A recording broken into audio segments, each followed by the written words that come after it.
the Six Screens Telenetwork, earning the reputation of giving all the right ingredients, uninhibited, in exposing the hard, cold facts about the Watchtower Society. And now, the end is near.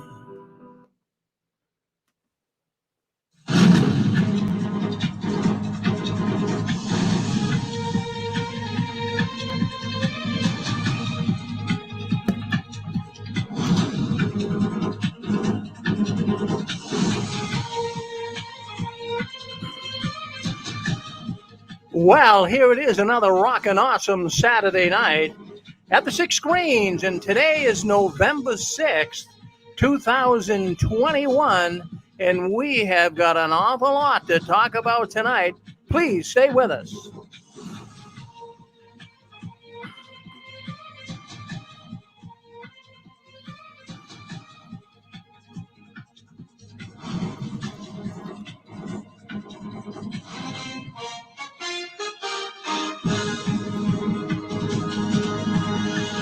Well, there we have it, friends. My friends, I have to tell you, I am one happy camper tonight. Things are moving in the right direction.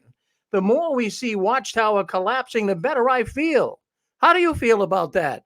Aren't you glad to see one of the most evil, one of the most destructive, dangerous cults in the world having all kinds of problems and issues? We're going to be talking about those tonight.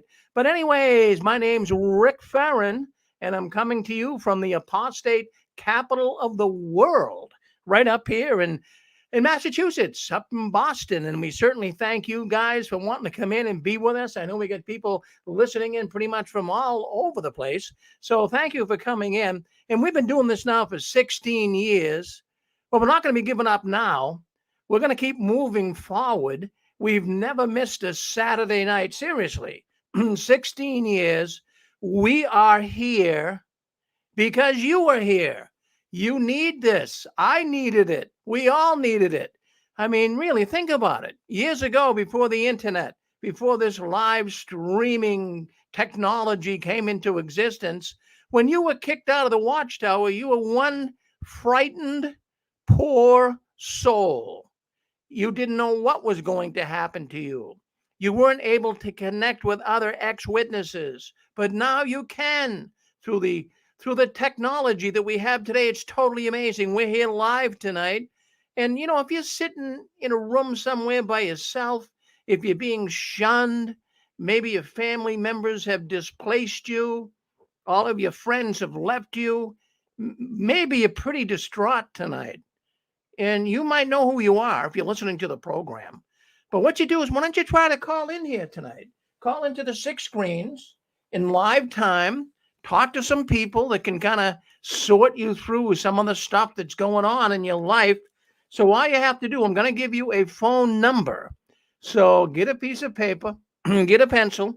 I'm going to give you a number. I'm only going to do it once. So go ahead and get that, a piece of paper, pencil, pen. I want you to write this number down. I want you to call the Six Screens tonight. I'd love to hear from you. In fact, I'll tell you what, if we can get a new caller tonight, I've got a $10 Dunkin' Donut gift card. Hi, listen, you like donuts? You like honey dip donuts, chocolate donuts, whatever you like. If you can call in here tonight for the first time, you're going to get a Dunkin' Donuts gift card. So here's the number. You got your pen? You got your paper? 727-731-6701. 727-731-6701. Now, you don't even need a pin. You don't even need a pin. Just call in and you're on with us. And when you come on, all you have to do is hit *6, and that will allow you to talk on our telephone radio network. Well, my friends, I am so happy. As I said earlier, I'm glad you're with us. And I have to say, we're beginning to get a lot of points up on the scoreboard lately. The apostates, you know, for many years, we were doing lousy. We weren't really making much headway. We were called mentally diseased. We were called agents of Satan, the devil. But as of late, my goodness, I'm looking at the scoreboard and we are getting points on the scoreboard. We're making a difference. In fact, all the apostates out there, all the YouTube videos, all those people writing on Reddit and JWN, and Facebook, and all you people calling into these programs, man, it's all working. All of your efforts are working. So don't give up. We want to give a shout out to all those people that are activists and speaking up against the tyrannical organization known as the Watchtower. Well, let's see what we're going to start tonight. We got a lot to talk about. So why don't we get right into it? First of all, I'm going to read you some announcements. Now, there is a man, I'm not sure what his position is in the Watchtower, but he does send me, as well as others. I'm not the only one here, folks. He sends other people information. Now, remember when you were a witness and they used to have announcements and reminders? Remember that? You'd go to the meeting. Usually it was right at the beginning of the service meeting. A brother would get up and give you announcements and reminders. And so Atlantis, that's the name this man goes under. I'm not sure who he is, where he is, or what position he has in the Watchtower. But he does send me information every month concerning announcements and reminders. In fact, you guys even hear these announcements and reminders even before the people in the Kingdom Halls hear it, even before the Jehovah's Witnesses are aware of it.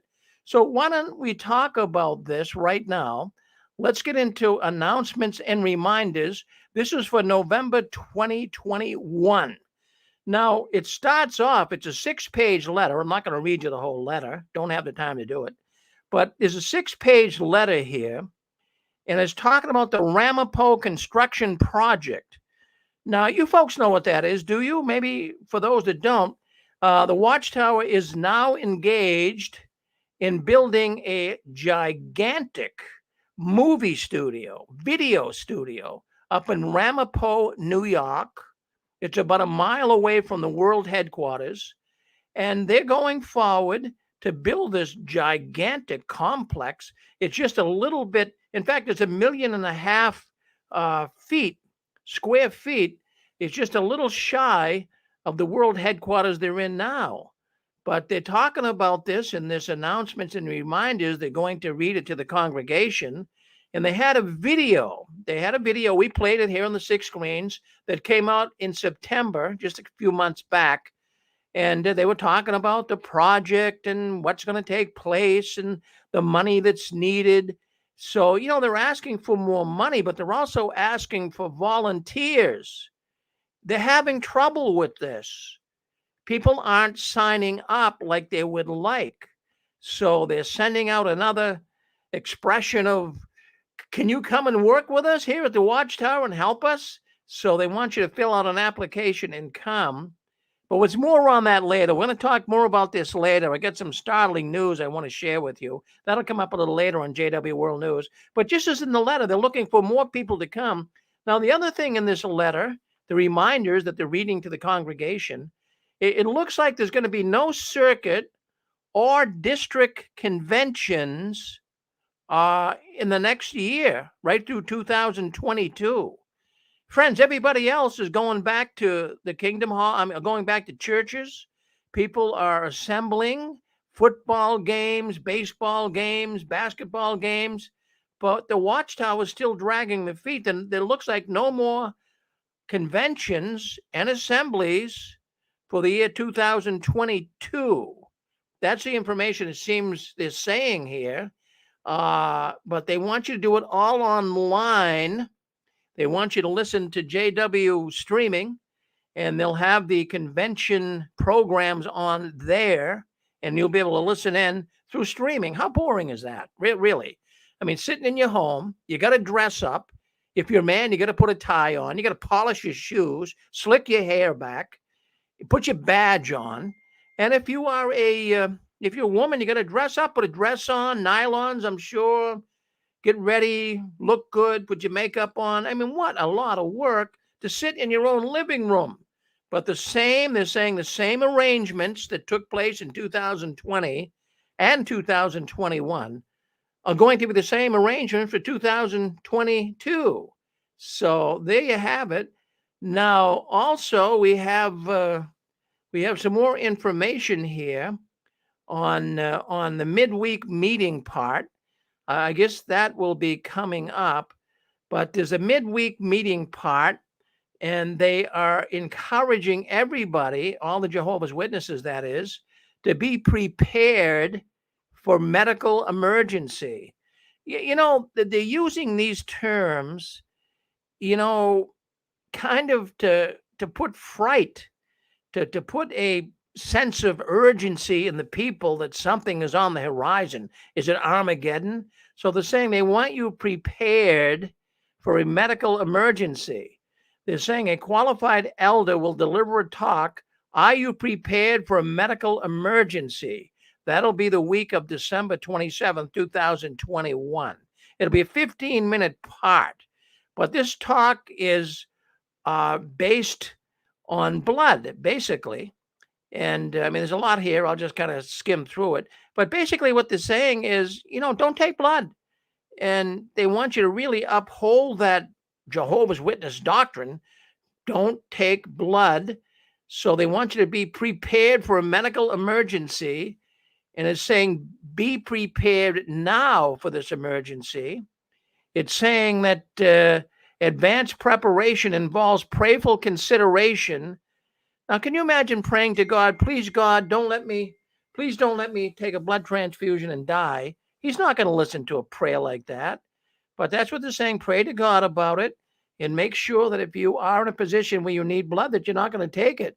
And also get yourself power of attorney and get a baptized elder. All elders are baptized, but get an elder to be involved with you, and also set up with the hospital that if certain elders or any elder shows up from the Jehovah's Witness organization, Watchtower, that certainly you'd let them come into your room. You give them permission to come in. So here we go. We got the elders, we got the liaison commission, we got the Watchtower itself that still pushing this idea of no blood, no blood, no blood. How many people have died from all of this? So the conclusion is, according to what they're saying here, it is possible to adhere to God's law regarding blood and receive quality non-blood medical care if it arises. Now, they've said this for years. There's substitutes for taking a blood transfusion. You don't have to take one, you can be saved otherwise. Well, that's not necessarily the truth. Many, many people have died for refusing blood transfusions in the Watchtower. So that's part of the letters, the announcements and reminders. And then also page number 5, it talks about congregations resuming in-person meetings in selected areas. Now, the governing body announced that they have invited selected branches to participate in a pilot program to resume some in-person meetings. So they're already doing that in some countries, like right now, Belgium, and even in Chile. They are seeming to go back to the meetings. That's what we're hearing, but not here in the United States. But they have some areas that they are doing this, and people are going to meetings again in real life, in person. Now, I got a kick out of this. I always do. They're constantly reminding the elders to keep the Jehovah's Witness library up to date. So if you have a library in your Kingdom Hall, keep it up to date with regularly published publications, always telling them to get rid of the older publications, keep everything up to date. Well, you know why, right? You know why they're not wanting people to to be able to look at all the old publications, because they're filled with false prophecies and what have you. But then it goes on in the letter here to talk once again about the 2022 regional conventions and the assemblies. As I said earlier, they're going to be the same as they were in 2020 and 2021. So there you have it. So no conventions, no assemblies, and don't expect Kingdom Halls to open either in the United States. They're dragging their feet. This virus, so-called virus, COVID, has really gave the Jehovah's Witnesses an opportunity to sell off more Kingdom Halls. It's given the Jehovah's Witnesses a way to just pause and think about what's going on, because boy, if they allow everybody to come back at once and say, okay, everything's all set, the pandemic's over. And by the way, I don't know if you know Dr. Gottlieb, but he goes on a number of television programs, and he came Friday and said the pandemic is basically over. It really is. That's what he said. And so, the pandemic's over, but Watchtowers, they're saying, well, if you're a husband, the head of the house, you're going to have to make a reasonable decision on whether you want to attend. Some of these places where they do have the pilot program where the meetings are being held. So they're still against meeting, really. And I know you're not going to see it in the United States this year at all. Hey, you're on JW World News. I'm glad you're with us. Boy, I'll tell you what, we do this every Saturday night, as I say, but that's the reminders. That's the announcements. That's from Atlantis. Anyone have any thoughts on that at all? Have anyone heard anything different? Is anybody listening to this program where the witnesses are now meeting in person? You let me know if that's the case. I'd love to hear from you. What do you think? Well, you want to speak up and talk? Now's the time to do it. If not, we'll move to the next story. We got a lot of stories to talk about here tonight. We got a lot of programs here in the 6 screens as well. So, don't be a stranger. If you want to speak up and talk, you hit *6 if you're on our radio telephone line. And that'll be Rick? it. Yes. Hey, Rick, it's Dan. How you doing tonight? Dan, I'm doing good tonight. Yes. Good. Yeah, I just wanted to make a comment about the, going back to the meetings. It's like a day late and $1 short, I mean, when the crisis happened, when the pandemic, whatever you want to call it, went down, that's when you need each other. And most churches opened right away because you need each other. You need to look at each other, see that each other's okay, encourage one another. Now here they are a year and a half later, when things are kind of smoothing out, saying, well, some of us can meet together. And like you said, they really don't want to meet together. It's just a trial thing. But I think how ridiculous and how backwards. And I've talked to a lot of people, Rick, who went back to church, different churches, and they said they were so glad. And I know that. I know this isn't the case with the witnesses because nobody really wants to go back. Nobody really wants to be there. They've been eating that garbage for years. Same old thing, same old false prophecies, same old this. But what's interesting, though, Rick, in a time of crisis, we need each other. And the Watchtower wasn't there. They gave them government food. You know what I'm saying? They said it was theirs. I mean, they just did everything backwards. Kept them at home, kept them in the dark, kept them controlled, then had the audacity to tell them to come to the meetings and to the Zoom meetings in suit and ties. How dare them? I just think they're so backwards, Rick. I just wanted to chime in on that because hey, Dan, that government cheese is good. Come on. It was delicious. I had some of the finest cheese I've had. Oh, God. Oh, but I was listening to the annual meeting on YouTube. They had a portion of it, and I don't know whether to feel mad or sad. Sister Pixie was very upset, Rick and Dan, because it was the annual meeting, and it was a kind of insular talk from the platform, and it said that our names are written in the book of life in pencil. Oh, my goodness. And I listened again, and I said, that can't be right. And I listened to the whole thing, and he said it again. He says, the names in the book of life are written in pencil. And then I got mad. Oh, my goodness. So I go back to that. No, I'm sure they blotted mine out already. That's a big pencil and a big eraser, but what about our Savior? My goodness.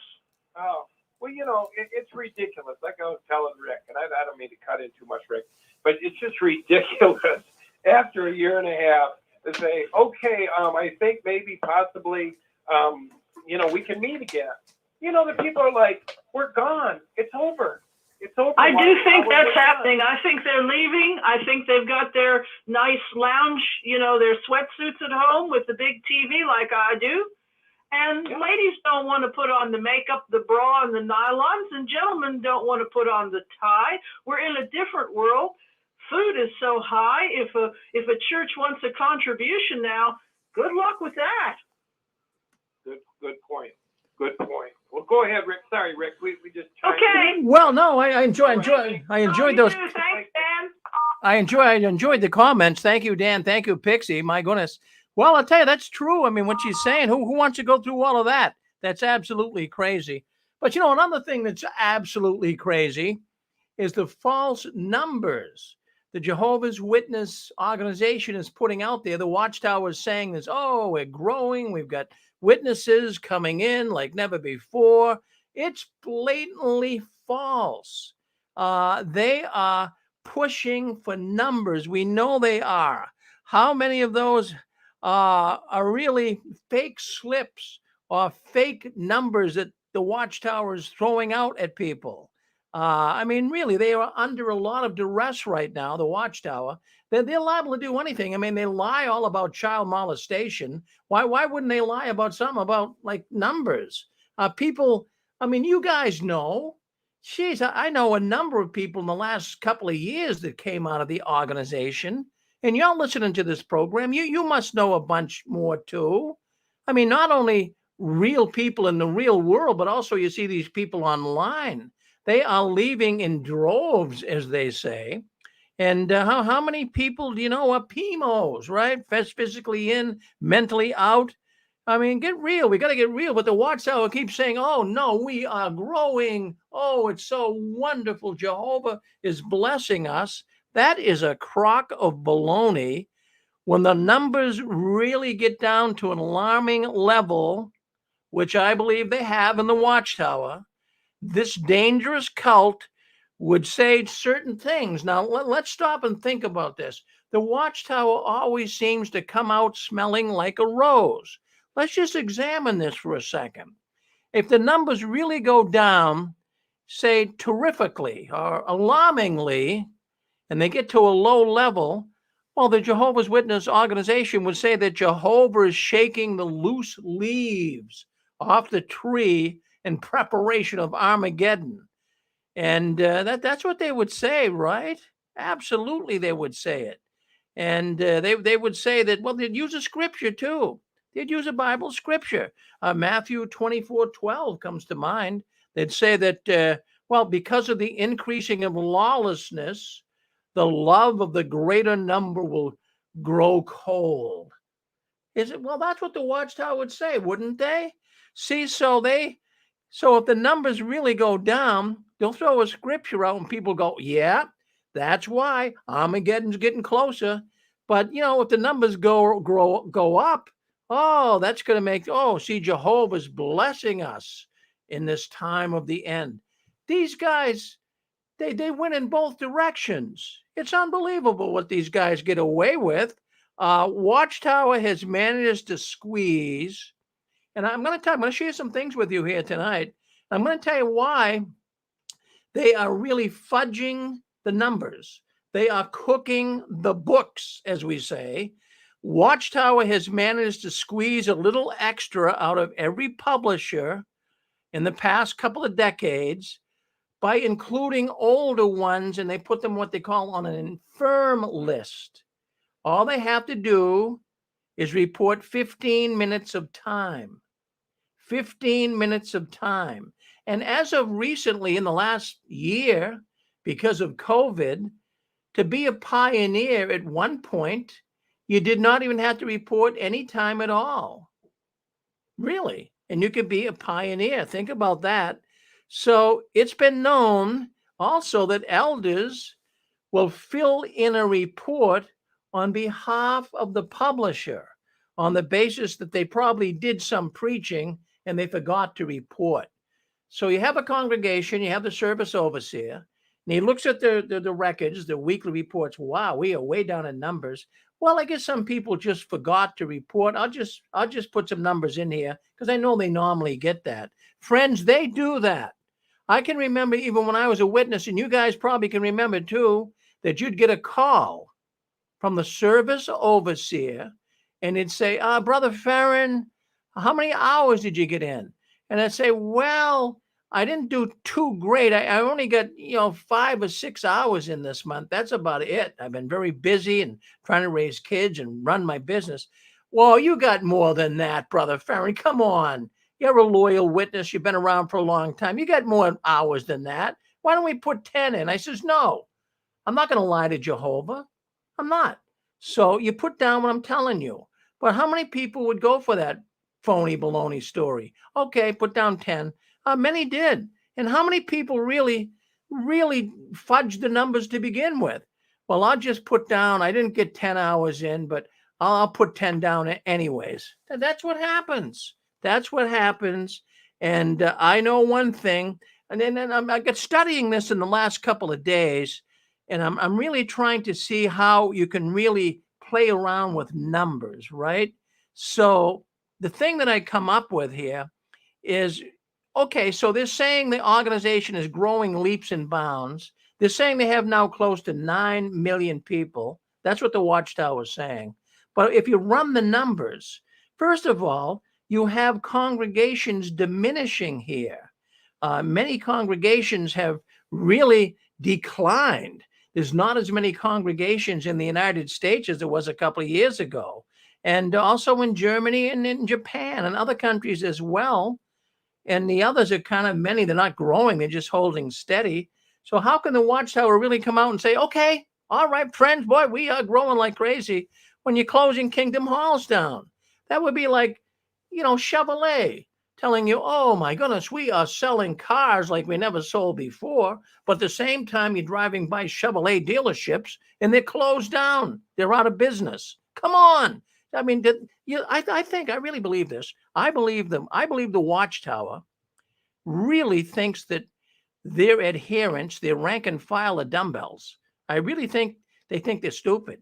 I mean, but they're not all stupid. Many are waking up and they're smelling the coffee. You're on with us. Go ahead. Well, Rick, I'll tell you something that I wondered about. Now you went to the 9 million number. Now they were stuck for decades on 8 million publishers. Am I not correct in this? Oh yeah, no, it's been decades of 8 million. Yes. Well, let's say a decade. Let's go with a decade. Okay. Well, I mean, I heard that number clear back in the 70s, and it was 8 million. And now you're stating that they're claiming 9 million, right? That's what they're saying. Yep, close to it. Well, my goodness. But you was talking about the pioneering, the hours and stuff. And I can remember as a teenager auxiliary pioneering, and you did not fudge your numbers. I mean, that was unheard of back in my day. And now I see where so many used to do that, and I don't blame them one bit. Well, in fact, I know a lot that did it too. And if they weren't really totally fudging and being dishonest, I mean, you know what people would do. I used to go to the book study for service, would meet at the house and would all get in the car and go out and service. And we had one sister, and the laundromat was like, 1,000 feet from her house. So she always wanted to stop there first, because according to Watchtower ways of counting time, you couldn't count time until you talked to your first door householder. So she would stop at the laundromat and she'd play some magazines and the clock started ticking. They play games like that. Oh, absolutely. I mean, I've heard the stories, on your format, and I mean, it was bizarre. I mean, I find it so bizarre because that didn't happen years ago, and where they talk about, stopping at a gas station and leaving the Watchtower and away, and boom, my time started. And I remember when I was a young publisher, and I was actually a slave to the system, but our time didn't start until we left the Kingdom Hall and knocked on our first door. And, most mornings that was like 9:30 or 10 o'clock. And so back in them days, to get 60 hours a month, guess what? You had to do a lot of footwork and you had to spend a lot of your time. And as a teenager, that was a rough road to hoe, extremely hard. Well, Steve, I'm glad you commented here tonight, because what you're saying is 100% true. And that was the ruling in the Watchtower. You really couldn't count your time until you knocked on your very first door. You're absolutely right with that. But they played games with this.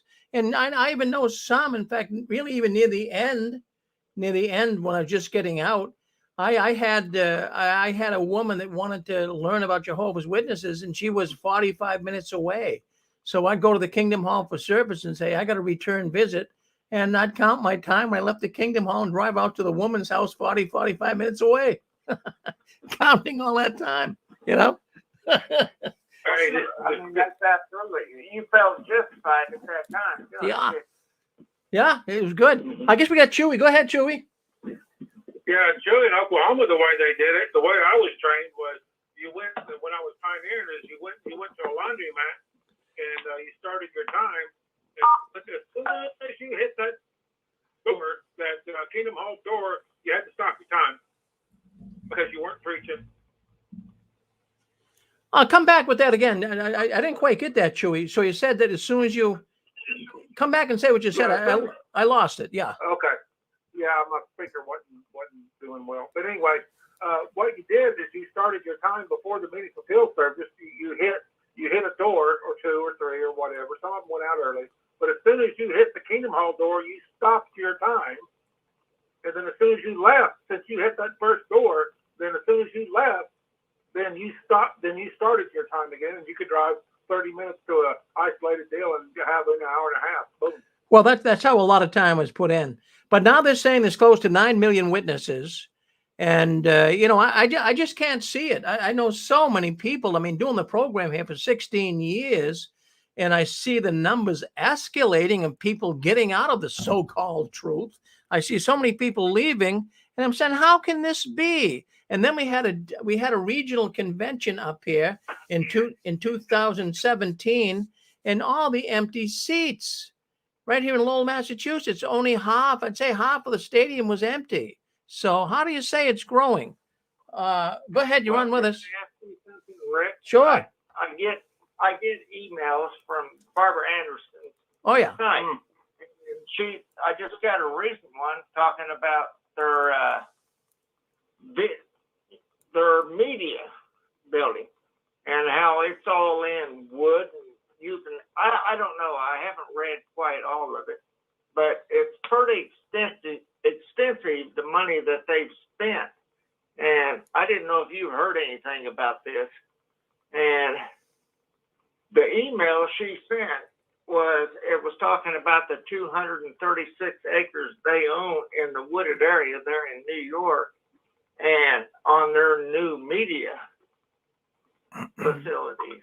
And it's pretty bad, and I didn't know if you'd heard it. Oh yeah, no, that's been going on for a while. In fact, I got on a live Zoom call with the planning board in Ramapo trying to stop it back in May.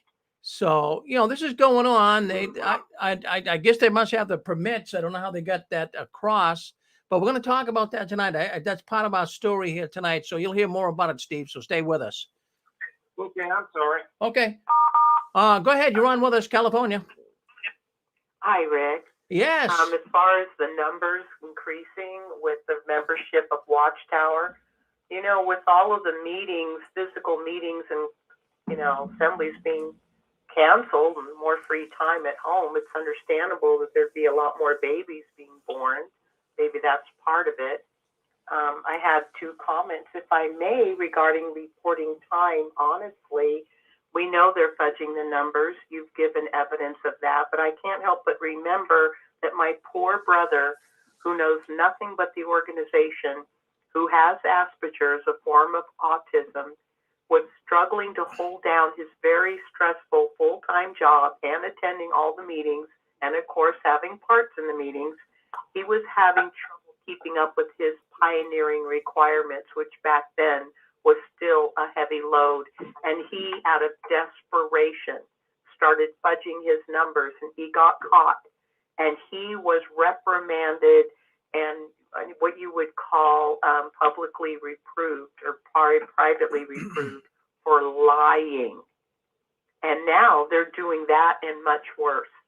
My second comment is in regard to a post I saw on Reddit regarding, how they do the songs. They have new song books, And over the years, over the last, say, 60 or so years, they have taken away more and more of any song that praises Jesus or any song that doesn't fully serve Watchtower. This one posted an old song called My Prayer of Dedication, and the old song book was song number 58, My Prayer of Dedication, and he points out specifically in verse 2, the old songbook said, take my voice and let it sing, praises always to my King. In the new song, My Prayer of Dedication, song number 50, verse 2 was changed to take my silver and my gold, nothing, Lord, will I withhold. Isn't that something? More, give me the money, give me the money. Thank you, Rick. Well, that is something. That is something. My goodness. Yeah, go ahead. Hey, this is Chewy again. One thing you talk about the numbers. I watched Cedars or Lloyd Evans's rebuttal on his second part there, and they were bragging about the 22 branches. I was saying all-time peace and all that, but they did not mention the publishers, the average publishers. And I agree with Cedars or Lloyd Evans. I don't agree with him on everything, but I agree with him on this. They did not come out and say exactly how many publishers there was, and if there was an increase in the actual publishers. They did say that there was an increase in branch activity, peaks, but overall, they did not say what I think he's right. There's a reason for it. I think when the actual service report comes out in January, I think we'll see a decline in the publishers, and that's why they didn't mention that at the annual meeting. Surely, if they had an increase in publishers, why wouldn't they give us the number at the annual meeting? They give us other numbers. They give us other numbers, but they didn't give us that one. So I think there's something to that. Well, I mean, all you have to do is think logically. Like I said, it was a regional convention up here 3 years ago, and half of the stadium was empty. And then about 6 years ago, my wife here, Susan, and I went to a convention and here in Massachusetts. And again, empty seats all over the place. And how do you really, I can see back in the 80s and 90s when they were saying, wow, it was standing room only. I can remember even you had to get to the Kingdom Hall early. I had 5 children. You had to get there early or you wouldn't all be able to sit together. So now you got all these empty seats. And then when you go to the regional conventions, even though they're not having them now, but even on Zoom, when you look in, and even a few years ago, if you went to a regional convention, all you saw was lots of gray-haired people, older people, and almost devoid of any 18 to 30-year-old. Now, back in 2000, it would have been 2016, my wife and I and some others went and protested at a convention. And I was deliberately looking for young people. There was 6,000 people at the University of Massachusetts Convention Center. And I was watching for people coming out as they were going to their cars. I was watching for young people. Now, there was young, teeny boppers. 10, 8, 9, 6, fine. They're the young kids. But there were no teenagers. I think of all the people coming out now, don't go and quote me on this, but I'm looking as much as I could. It was a big crowd, but I don't believe I saw 6 people in their late teens. I'm talking like 16, 17, 18, 19. There wasn't any. So they're losing all of these people. They're saying that's it. And at this stage, I know another game that they're playing. I can feel this is the other game they're playing. Now, remember, in order to be counted as one of Jehovah's Witnesses, you would have to be, baptized. And many baptized witnesses have faded away in the last few years. Now, think about it. I want you to think about this. Put your thinking cap on, okay? Now, you have a lot of witnesses that have left in the last 5 years, really, even in the last 2 years, numerous amounts of them. And these are baptized witnesses. So, they're going to keep them on the books, even though they left and faded, not even anywhere to be seen in a Kingdom Hall or a Zoom meeting. The Watchtower is still going to count them to keep the numbers up. So that's another thing that's happening. Go ahead. You're on with us. We've got Toronto, and we got some others calling in. Go ahead. You're on with us. Hey there, Rick. How's it going? I'll take this other caller. All right. Let's take the other caller first, Ken. Go ahead, sir. Hello, Rick. Hey, yeah, you're exactly We've got to. Okay, Jeff. my area. Okay, Jeff. Let's hold on. We'll get you, and then we get some other callers as well. We'll go with Jeffrey, then we'll go to Toronto. Go ahead, Jeff. Yeah, in my area, Rick, you're exactly right. There's been at least 6 Kingdom Halls that have shut down, and their numbers they have to be lying. I don't even think they're 8 million. I would say they're probably half of that. It's just incredible how they've shrank, and I think a lot of people that have been sitting home and through this horrible pandemic, some of these people have got online and researched this cult they're in, and kind of figured out, hey, this really ain't right what we're being told, and we're actually being lied to. That's all I got to say. Well, that's a mouthful, Jeff. We appreciate what you have to say, and I'm going to give you some numbers now. You hang in here because I got some inside information to how many witnesses there really is. So you stay with us. I'm going to reveal that. Okay. All right. So there you go. Okay. Also, Hey there, Rick. we got, is that Toronto? Yes. Go ahead. Hey there, Rick. Yes. I was just kind of thinking about, how they're growing in numbers and all of this. I kind of have a feeling that they're including everybody. For example, they're including people who are maybe inactive, disfellowship, disassociated themselves, and again, I don't think what was his name on the Berean Pickett's channel. He was just mentioning that even if you're gone 5, 10, 15 years, you're still subject to their rules and their punishments, right? Right.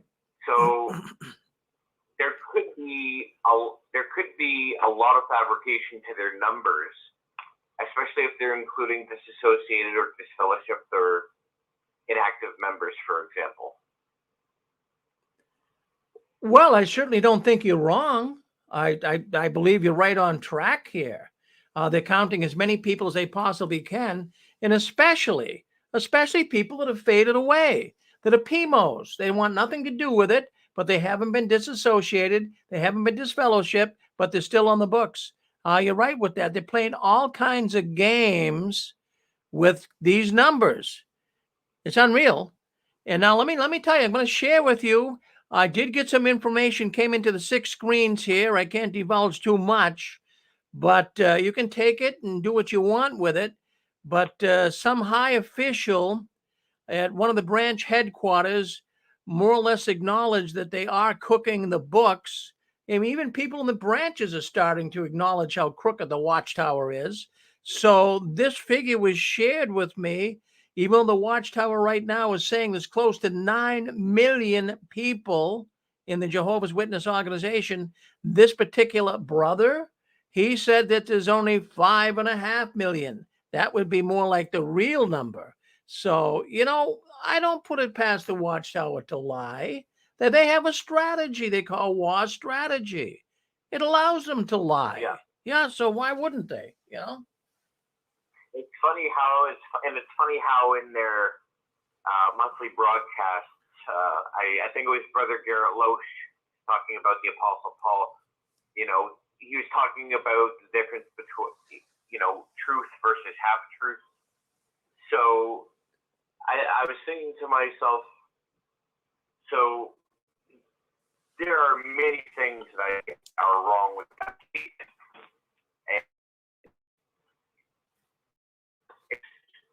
It's taken me years because at one point I was a very young point. I felt that this was but when all of it adds up, it's a publishing corporation is a religion. I think more and more people figure that out. I mean, they've pulled the greatest trick in the book if they've managed to get people to stay this long. You know what I mean? Oh, yes. And I think one day there's going to be just a disappearing act, and we're all here wondering, wait, what just happened? We spent all our lives in this organization, and now they've taken flight. But you know what? Some people will, are dedicated to the death, and then there are some people who gladly open their minds, because I think critical thinking skills are turned off for most people. Well, that's true. That's true. I'm not disagreeing with you there. They have a hard time critically thinking. I mean, they go to the Kingdom Hall. They say half the seats are empty, or half the people going on Zoom are empty. But yet at the same time, oh, we are growing. Jehovah's chariot is on the move. All right, this is Chewy. One comment. The brother he used the expression half truth. I asked a brother who he kind of knows what's going on, but he's still kind of sticking with it. His wife's in it, and he's a college professor. I grew up with him, and I asked him. I said, "Now take off your JW hat there, put on your critical thinking hat." And I said, "What do you think about David Splain's talk?" He said, "That's the biggest piece of crap I ever heard." He said, I said, "What?" And I phrased it like this. I said, "What would you think if you were to take that talk and put it in a debate class where you work?" He said, "Oh man, they'd have a field day with that thing." But the expression, they used several expressions. They didn't give them a basis to rebut. He let them hear the defense. But he said a half truth, and this is what reminded me, that brother said that. This is what reminded me of what he said. A half truth, he said he used the word half truths over and over and over and over again. You know what that means, Dave? Do you know what that means? It means half of it's true. The other half isn't. I want to find out the part that's true. Well, we all want the truth, Chewy. We all want the truth. There you go. Well, good comment. Thank you, Chewy. Always good to hear from you. All right, we have got Michigan out there. Michigan, come on. Yes. Hello, Mr. Farron. Yes, sir. Okay, hear me okay? Yes, fine. Okay. Yeah, I've been listening with interest here to the news stories, and I want to reiterate the statistic I got several years ago regarding the membership rolls and all that. Well, number one, we have always known that they will tell you how many people, they're getting into the organization every year, and it's always growing, but they never tell you anything about people that leave. And back in the 60s, 70s, and 80s, when they had their local conventions in these bigger cities, I forget what they call a convention now, but they had local conventions. They said as many people as attended those conventions left the organization. Now, that's quite a few. And so forth, well, especially if you go around the country. Maybe if it was just one of those conventions, that wouldn't be anything to worry about. But they said that all the conventions they had, that many people strayed away from their organization. Okay, and then number two, I also have gotten information that, especially in the Upper Peninsula here, the rural area, where they didn't even think that they were going to get any churches built here, I was told, but eventually they did get some built in the bigger, larger towns, but not in the smaller ones. They used to go out and they used to do a study with somebody, and they used to take and put them on a membership roll. And so it looked like that these people are all members and all that, but they really weren't, and everything like that. And when their leaders came through and all that, they saw how the church was growing. Now, if something happened that person fell out or decided he didn't want nothing to do with the Watchtower anymore, They would simply quietly just take the name off the list, or they'd say that he was kicked out or something else. But who would know? Because there wasn't hardly anybody at those meetings or at those halls back in those days. They were just little small buildings. Some of them were cabin size. So yeah, they've been doctoring the books here and there for years and everything like that. And I believe that person that I interviewed, which was only one, I believe that's what they did to his case. Although when I went to ask them about baptismal certificates and everything like that, they refused to answer. So that's all I can tell you. But if they refuse to answer, then they're hiding something. Well, absolutely. So that's the way they did their calculating. So they'll always tell you how many people they get in, but they'll never tell you the fine print about how many people leave. Well, there are more going out the back door right now than coming in the front. And stop and think about this, folks. I just want you to think here for a second. All of the publicity as of late, all of these documentaries exposing the Watchtower, all of the newspaper articles, all of the court cases. Don't you think the world is hearing this and reading it in major magazines and newspapers around the world? Come on, we got to stop and think about this. At the same time, they think they're growing. I mean, where are they getting the people? They're supposedly supposed to be getting the people from the world, but the world is catching up on these creeps. The world is now finding out how bad the Watchtower organization is. So that's something to think about. Yes. So David Noah has a show today, and he was talking about world population figures. And in the last year, there's been a lot of deaths, but also the population of France, the United States, and a couple other countries are at zero population growth. Yeah, and at the same time, the Watchtower is saying they gained 1 million people. Yeah, so it's false. It has to be. Oh, there you go, Pixie.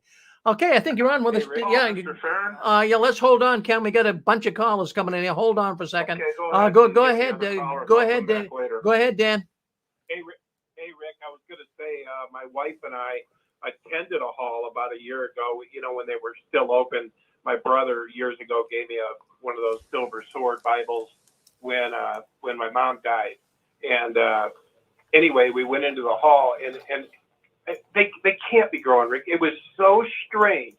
We had to buzz on the door. We had to keep buzzing and buzzing and buzzing. The elders came, looked me over, up and down, like a Gestapo. What's your purpose? Well, we want to attend the meeting. And we were dressed appropriately in our suit and tie. But when we went in, there was a skeleton crew. I mean, there was like nobody there. There was a sister over to the left. The guy on the platform was reading the Watchtower out of his iPad. He kept losing internet connection. I'm like, what in the hell's going on here? This ain't a meeting. This is insane. And I was like, this is such a deterrent. And here's the other thing. Just think about this, Rick. How many people have been kicking open them doors? How many of us people out here that have been burned by the Watchtower have said, we're going to go in there. We're not going to let them preach the same old garbage. We're not going to let. So these guys are terrified. So when we were in there, we felt this fear. Even the guy in the Watchtower, we felt like he was taking pictures with us with his camera to, try to see. You're exactly right, Dan. They're locking the doors, and there's a reason they're doing that. Regular churches are not locking doors. I know that for a fact. Kingdom halls are, and they're locking doors because they have peed a lot of people off, and they've screwed a lot of people over, and they've lied a lot. They've lied a lot to a lot of people. That's right, Jeff. And I wanted to say this too. Right now, there's nothing like it in history.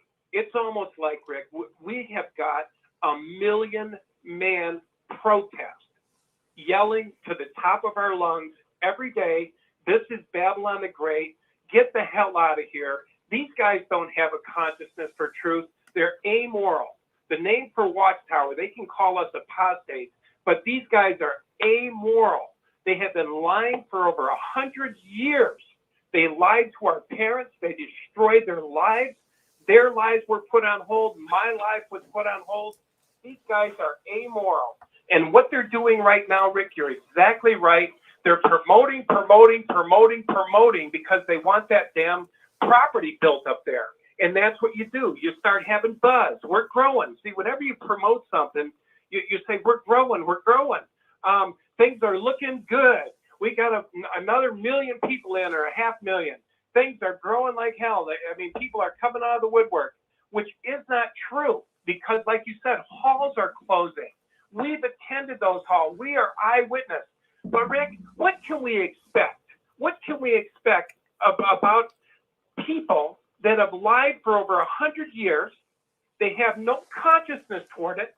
Think about it. They don't have a consciousness for truth. The truth is not in them. And so they don't care. They will make it up as they go. They want that property built. The property would make a great college and make a great Ivy League college when they decide to sell it. They don't care. They're not telling the people where the money's going. They've never been included in the finance. And so they're going to just make it up, like they call it, make it up as they go. And I'll say one more thing in closing. You cannot sell a car over the phone. I used to sell cars years ago. They say, guys, do not try to sell a car over the phone. These witnesses can't sell us over the phone. They can't bring us in there over the phone. They've got to get us to a meeting. They got to go through all, but there is no meetings to go to. So, Rick, they're dying. They're dead.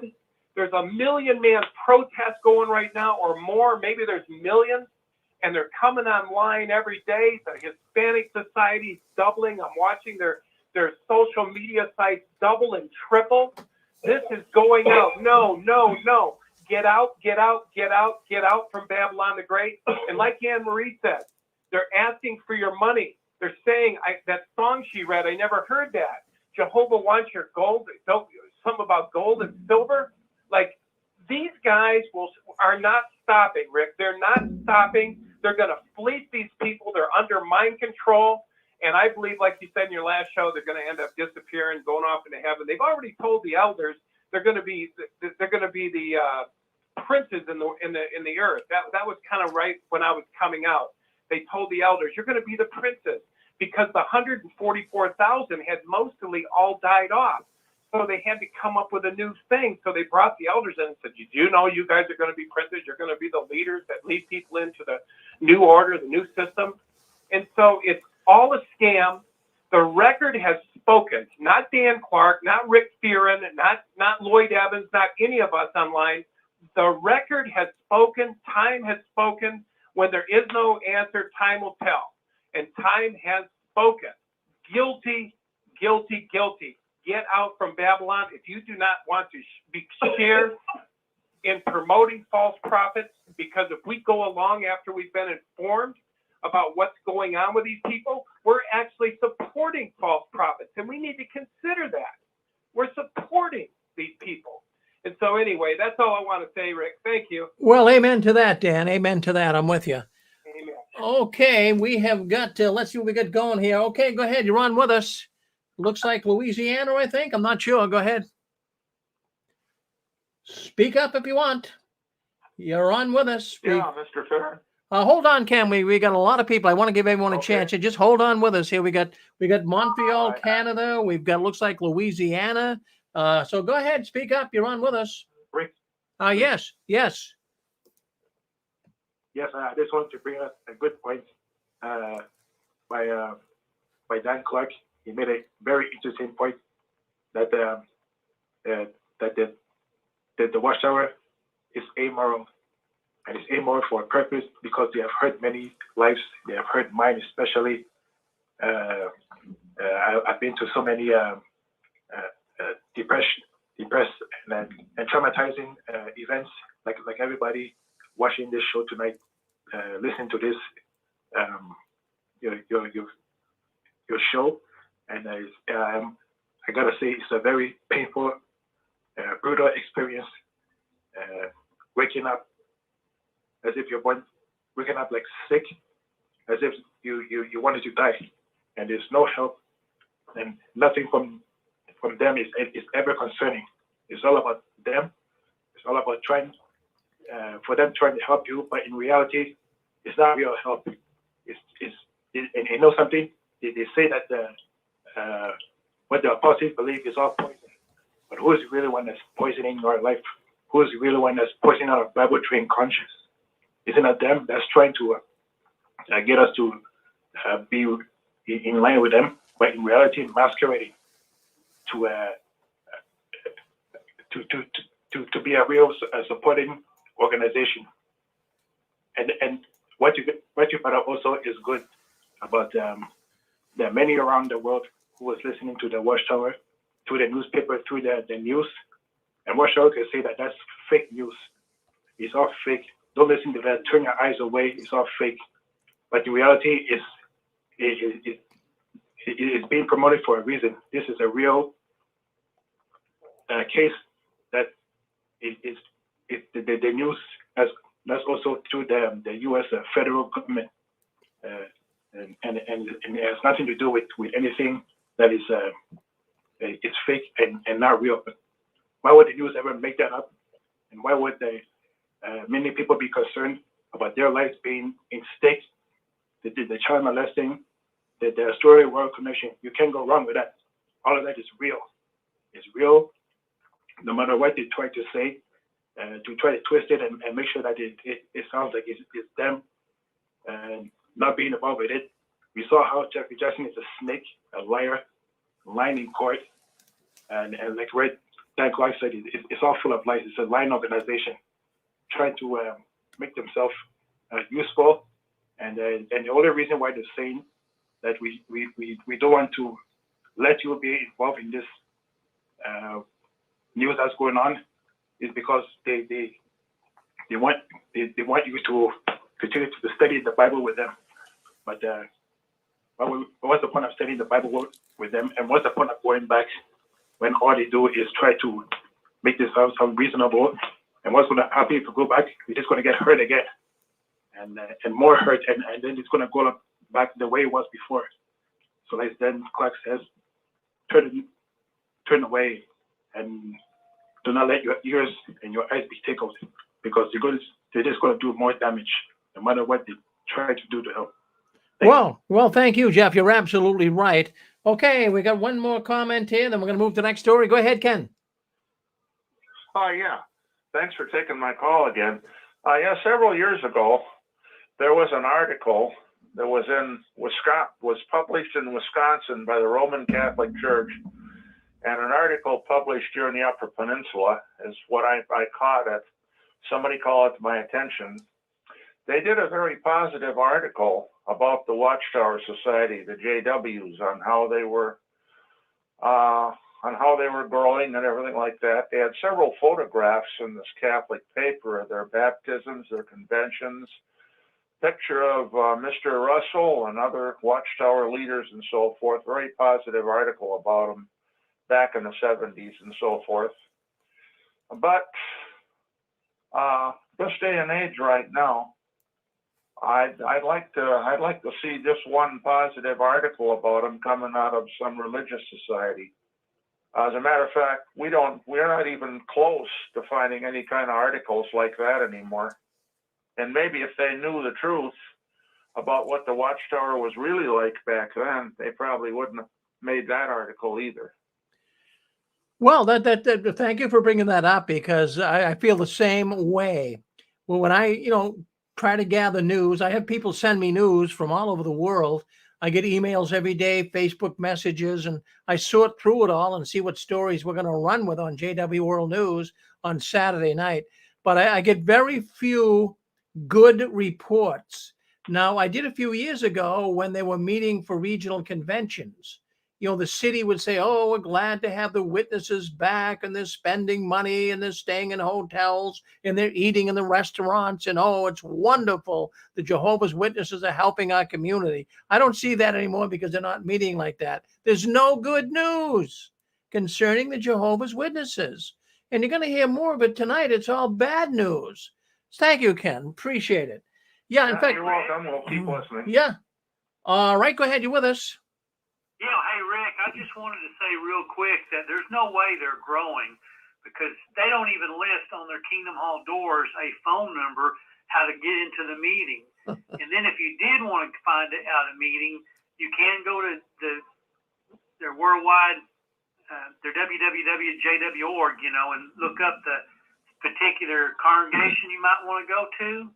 But then you call them up, and trust me, if Dan Clark thinks they interrogated him when he walked in person, he needs to see how they are now. I mean, it's almost like they want you to send in your fingerprints and DNA and everything else, take a lie detector test. I mean, they're so paranoid. I don't know how they even get anybody to come anymore. Isn't it something? It's just crazy, Randy. But, they're going to continue lying and saying, oh, we're growing. Now they're saying close to 9 million. But I wanted to share this thought. I'm going to give you some numbers here. So think about this. So they're now saying there is 8,424,100 Jehovah's Witnesses worldwide. And just to give you an idea, they're saying, that's not me, there's 1,210,950 Jehovah's Witnesses in the United States. 1,210,950. That's 14% of the Jehovah's Witnesses live in the United States. I'm going to kind of get to the point here when I'm bringing this up for. So we have 14% of the Jehovah's Witnesses living in the United States. However, in South America, where poverty is widespread, including Mexico, there are 2,610,000 Jehovah's Witnesses, 31%. Now, let's even go further here. I'm going to tell you the point I'm getting at. But if we go to the African continent, we have 20% of Jehovah's Witnesses live in Africa. So that's 1,641,000. So what I'm saying here, and I'm trying to make a point, okay? So we have a very high number of Jehovah's Witnesses that live in the poorest countries in the world. All right. So you're saying, well, Rick, what does that have to do with the price of tomatoes? Well, let me tell you what I'm thinking. My question simply would be, how much longer can the Jehovah's Witnesses in the United States, only representing 14 million, only representing 14%. How much longer can the Jehovah's Witnesses in the United States, who only represent 14% of their numbers, carry the financial burdens of the rest of the Jehovah's Witnesses, 75%, who live in the poorest countries of the world? Something's not going to happen here. Something's not gelling. So they're not telling us the truth. They're trying to really build the numbers up because they're trying to get Americans, obviously, to say, oh, my goodness, we got to help the Watchtower. They're growing like crazy. But, another thing I found online, I get in checking. I wanted to know, are other religions, are they losing people? Are they willing to speak about it? Yes. How about the Church of England? Well, that's a pretty big church, right? So they're saying that it's possible within the next year or two, they're going to lose 20% of the total worshipers. And even the Mormons are losing. And if it wasn't for the birth rate in the Mormon religion, of course, the average family, they all have 3 children. I mean, they love to bring children into the world, obviously. And so it's the birth rate that's helping the Mormons. If it wasn't for them bringing in children into their Mormon religion, they'd be free falling too in the United States. So I don't know. The Watchtower is really pulling the wool over so many people's eyes. And also we have to realize too that there's so many youth that are leaving the Jehovah's Witnesses. But, even though they're leaving, they're not really officially saying it, but they have left. They're going to count them. They're going to count these young ones as well. So that's my feelings on all of this. So they're finding every way they can to cook the books on the numbers. My goodness, I'll tell you, I didn't realize we'd get such a spin on that. Geez, you guys like that story. That got a lot of people calling in. Just totally wonderful. Well, you're on JW World News.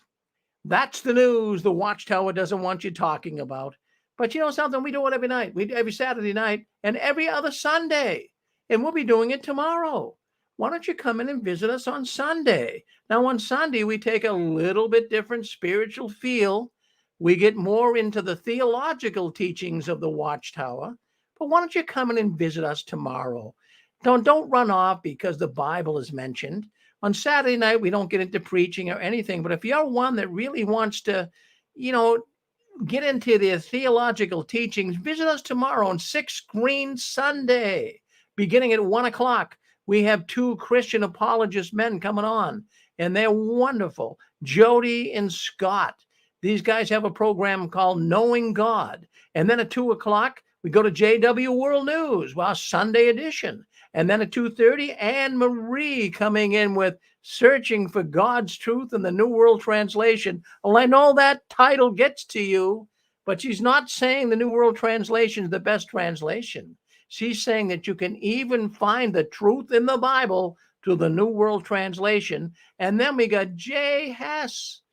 Do you know Jay Hess? Jay Hess was associated with the Watchtower Writing Department, and he has a program on 6 Screen Sunday, and he's answering Bible questions that you might have. That's at 4 o'clock tomorrow. So by all means, why don't you join us tomorrow on our 6 Screen Sunday edition? We'd love to have you.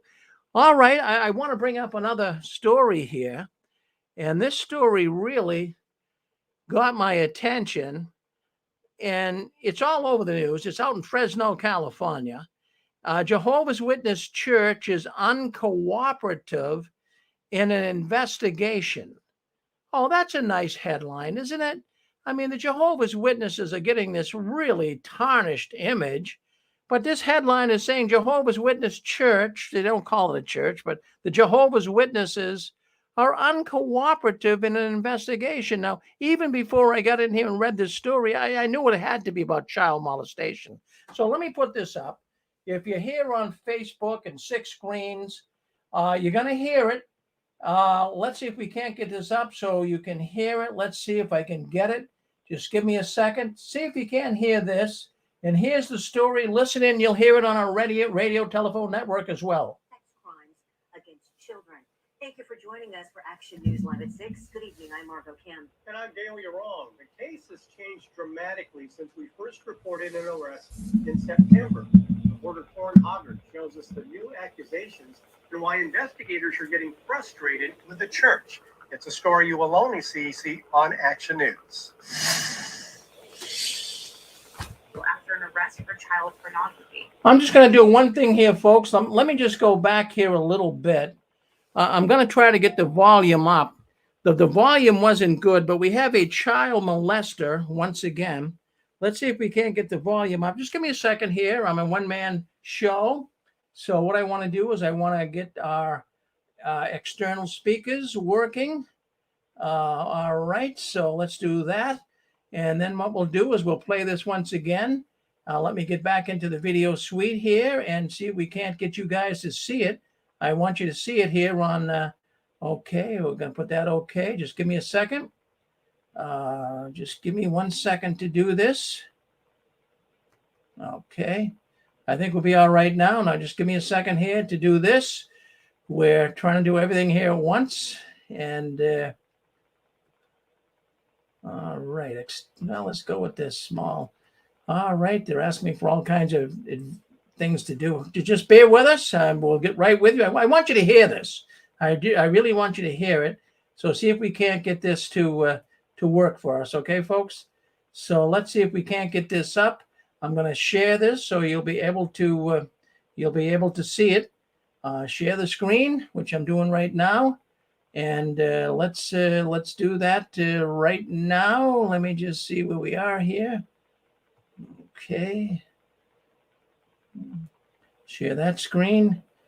And well, let's see if you can see this. Let's see if you can hear this. Let's see if you can hear it. Let's see if you can hear it. See it. All right. In September, when Fresno County Sheriff's deputies arrested him on child pornography charges. The investigation only grew from there. Once this hit the news, we had 4 new people come forward. And what that tells us is that this isn't his first rodeo. This is his MO. And for him to go and seek out with this predatory behavior. Escobedo is facing a 2015 misdemeanor indecent exposure case for allegedly pleasuring himself at a park in Clovis, right near Freedom Elementary School. Deputies arrested him in May 2021 on a forcible rape case. They found the alleged child porn months later, which is concerning to prosecutor Andrew Jans. While on bail, he is being accused of committing new crimes. Court documents now reveal charges related to 6 juvenile victims he met through family or the Jehovah's Witness Church. Escobedo and the rape victim were both members at the Kingsburg Kingdom Hall. Detectives say they count 9 victims in at least 3 counties. They're still collecting corroborating evidence, but the church is not cooperating. There could be some victims there that aren't having a voice right now because the Kingdom Hall is choosing to suppress what they have to say. Nobody from the church returned our messages asking for comment. Escobedo's defense attorney told me he hasn't seen much evidence in the case, but most of the accusations are from several years ago. Roger Nuttall addressed the most recent alleged incident with a statement from Escobedo's fiancée, who cast doubt on the young girl's reports. Nuttall believes the $95,000 in bond Escobedo has already posted should be enough for a man with no criminal history. Jans says Escobedo poses a big enough risk to hold without bail. You know, the danger that he poses is really to the young girls that are in his orbit, the young girls that he knows, young girls that are in his family, young girls that attend church at the Jehovah's Witness Church with him. A judge will have the final say on Escobedo's bail at a hearing coming up in about 2 weeks. In downtown Fresno, Corin Hoggard, ABC 30, Action News. Well, I'm not sure you saw the video, but at least you heard it. Another pedophile in a Kingdom Hall, and this just happened in the last week or so. And this man has showed up in court, and everyone's concerned about it, but the witnesses aren't talking about it. They don't want to give any thoughts or any commitment to what was going on in this Kingdom Hall at all. So you can see another cover up, but friend, you know this is happening all the time. And it's very, very disturbing that the Watchtower is getting away with all of this. All right, let's just get us back to where we should be. Let me close this out. All right, cancel this out. There you go. All right, so there we go. Another witness, Jehovah's Witness man accused of molesting a child in the Kingdom Hall.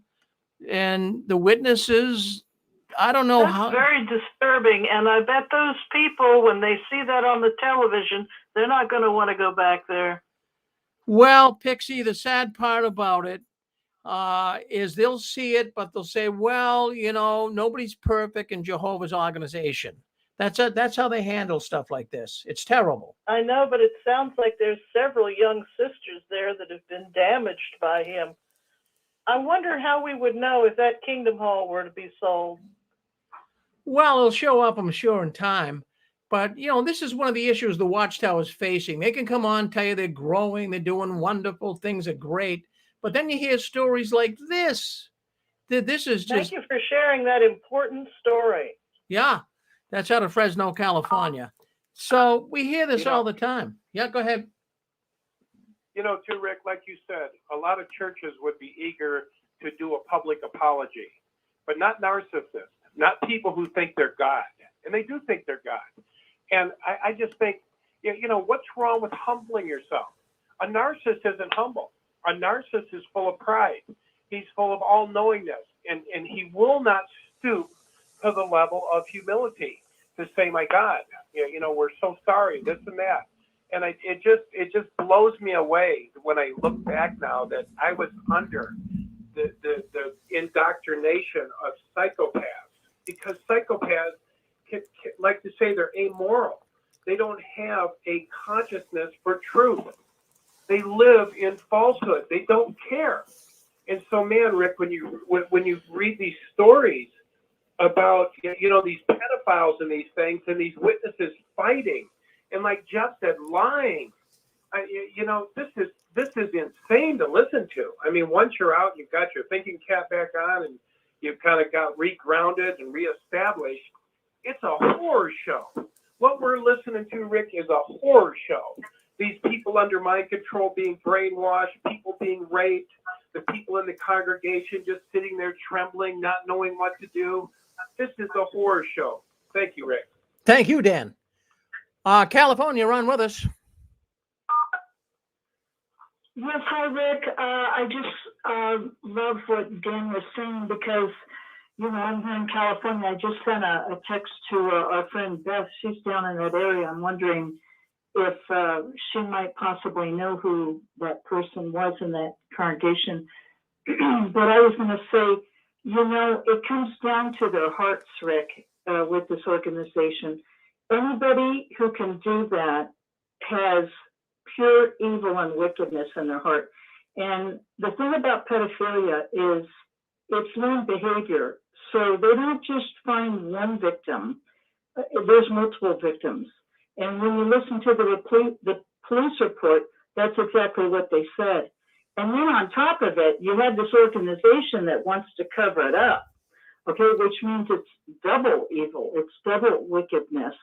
And Watchtower is all about their image. Oh my God, we can't let the world know about our image because we're so squeaky clean. And it makes it, all that filth, Rick, and that's exactly what it is. It's total filth. It makes it even worse about this organization because if they were really sincere, they'd get rid of that two-witness rule. And they would come forward and say, okay, I'm really sorry. Look at the Catholic Church, Rick. Look at how filthy rich the Catholic Church is and how many billions of patrons they have in Catholicism. Yeah, there are a lot of pedophiles in that organization too. But you know what? They eventually fessed up and they said, we were wrong. And then they made right, with the victims. Now the victims and their families have to go through all the trauma and the emotional and psychological therapy to heal from all those wounds. But, Watchtower doesn't take any accountability, it's just disgusting, Rick. It is absolutely disgusting. And I think if anybody really loves truth and they love righteousness and, they love God and they love His word, there's no way in heck you can be a part of this organization. I mean, they're just so filthy, rotten, wicked. So, I'm not surprised, but, I hope they nail this guy. I really hope they nail. I remember being a little girl, and I'll be brief, Rick, but I remember being a little girl and I was with my, I was 10, and my girlfriend Luann and I, we went down to the park after school, and we were just playing on the swings and all that, and we were just all by ourselves. I'll never forget it. There was a man that had his pants down, and he was masturbating and watching us. And it was like, I went to go into the lodge, where the rec room was, and I thought, oh my God, I better go back and get Luann because I think he's a really bad man and he might do something to her. And when I came back, he took off. So, that's what this guy's doing. He's a voyeur, he's exposing himself, and he's masturbating next to the elementary school. These people really need a lot of help, but they're very dangerous. So thank you, Rick. Well, dangerous is absolutely right, Constance. In fact, if a child says that they were abused by a person who has a history of abuse, you'd think that people would listen. You'd think the congregation would listen, but they didn't want to provide any information that might help the authorities bring this person to justice. How sick is that? Jeez. I mean, I don't get it. I really, really don't. I can't see There's a deeper issue there too. A culture that claims to respect the sisters and might open a car door for her, but in truth, if it's a minor child, a boy or a girl, the parents in kingdom halls across the world will have corporal punishment right there where their child is. If the child's out of line, they're whacking the kid on the butt, and that's not what other churches do. Well, you're absolutely right, Pixie. And we have of religion. There was a guy the other day in in Western Virginia that was bitten by a rattlesnake in a service and he died. He has freedom of religion to do that. That sounds wacky to all of us, but that was between him and the snake. That wasn't some minor child.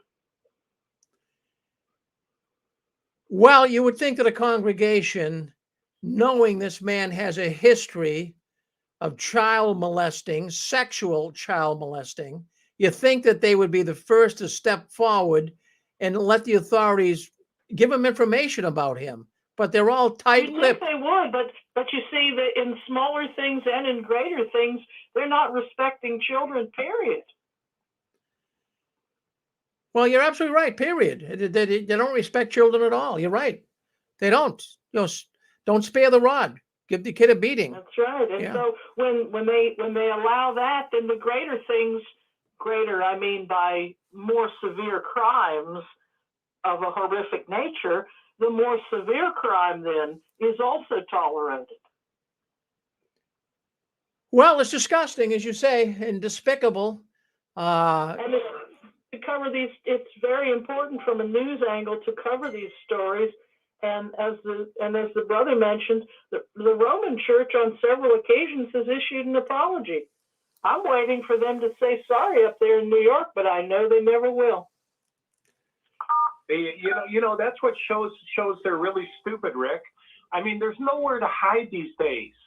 Social media, everything's out there. If you do anything wrong, you're going to be blasted.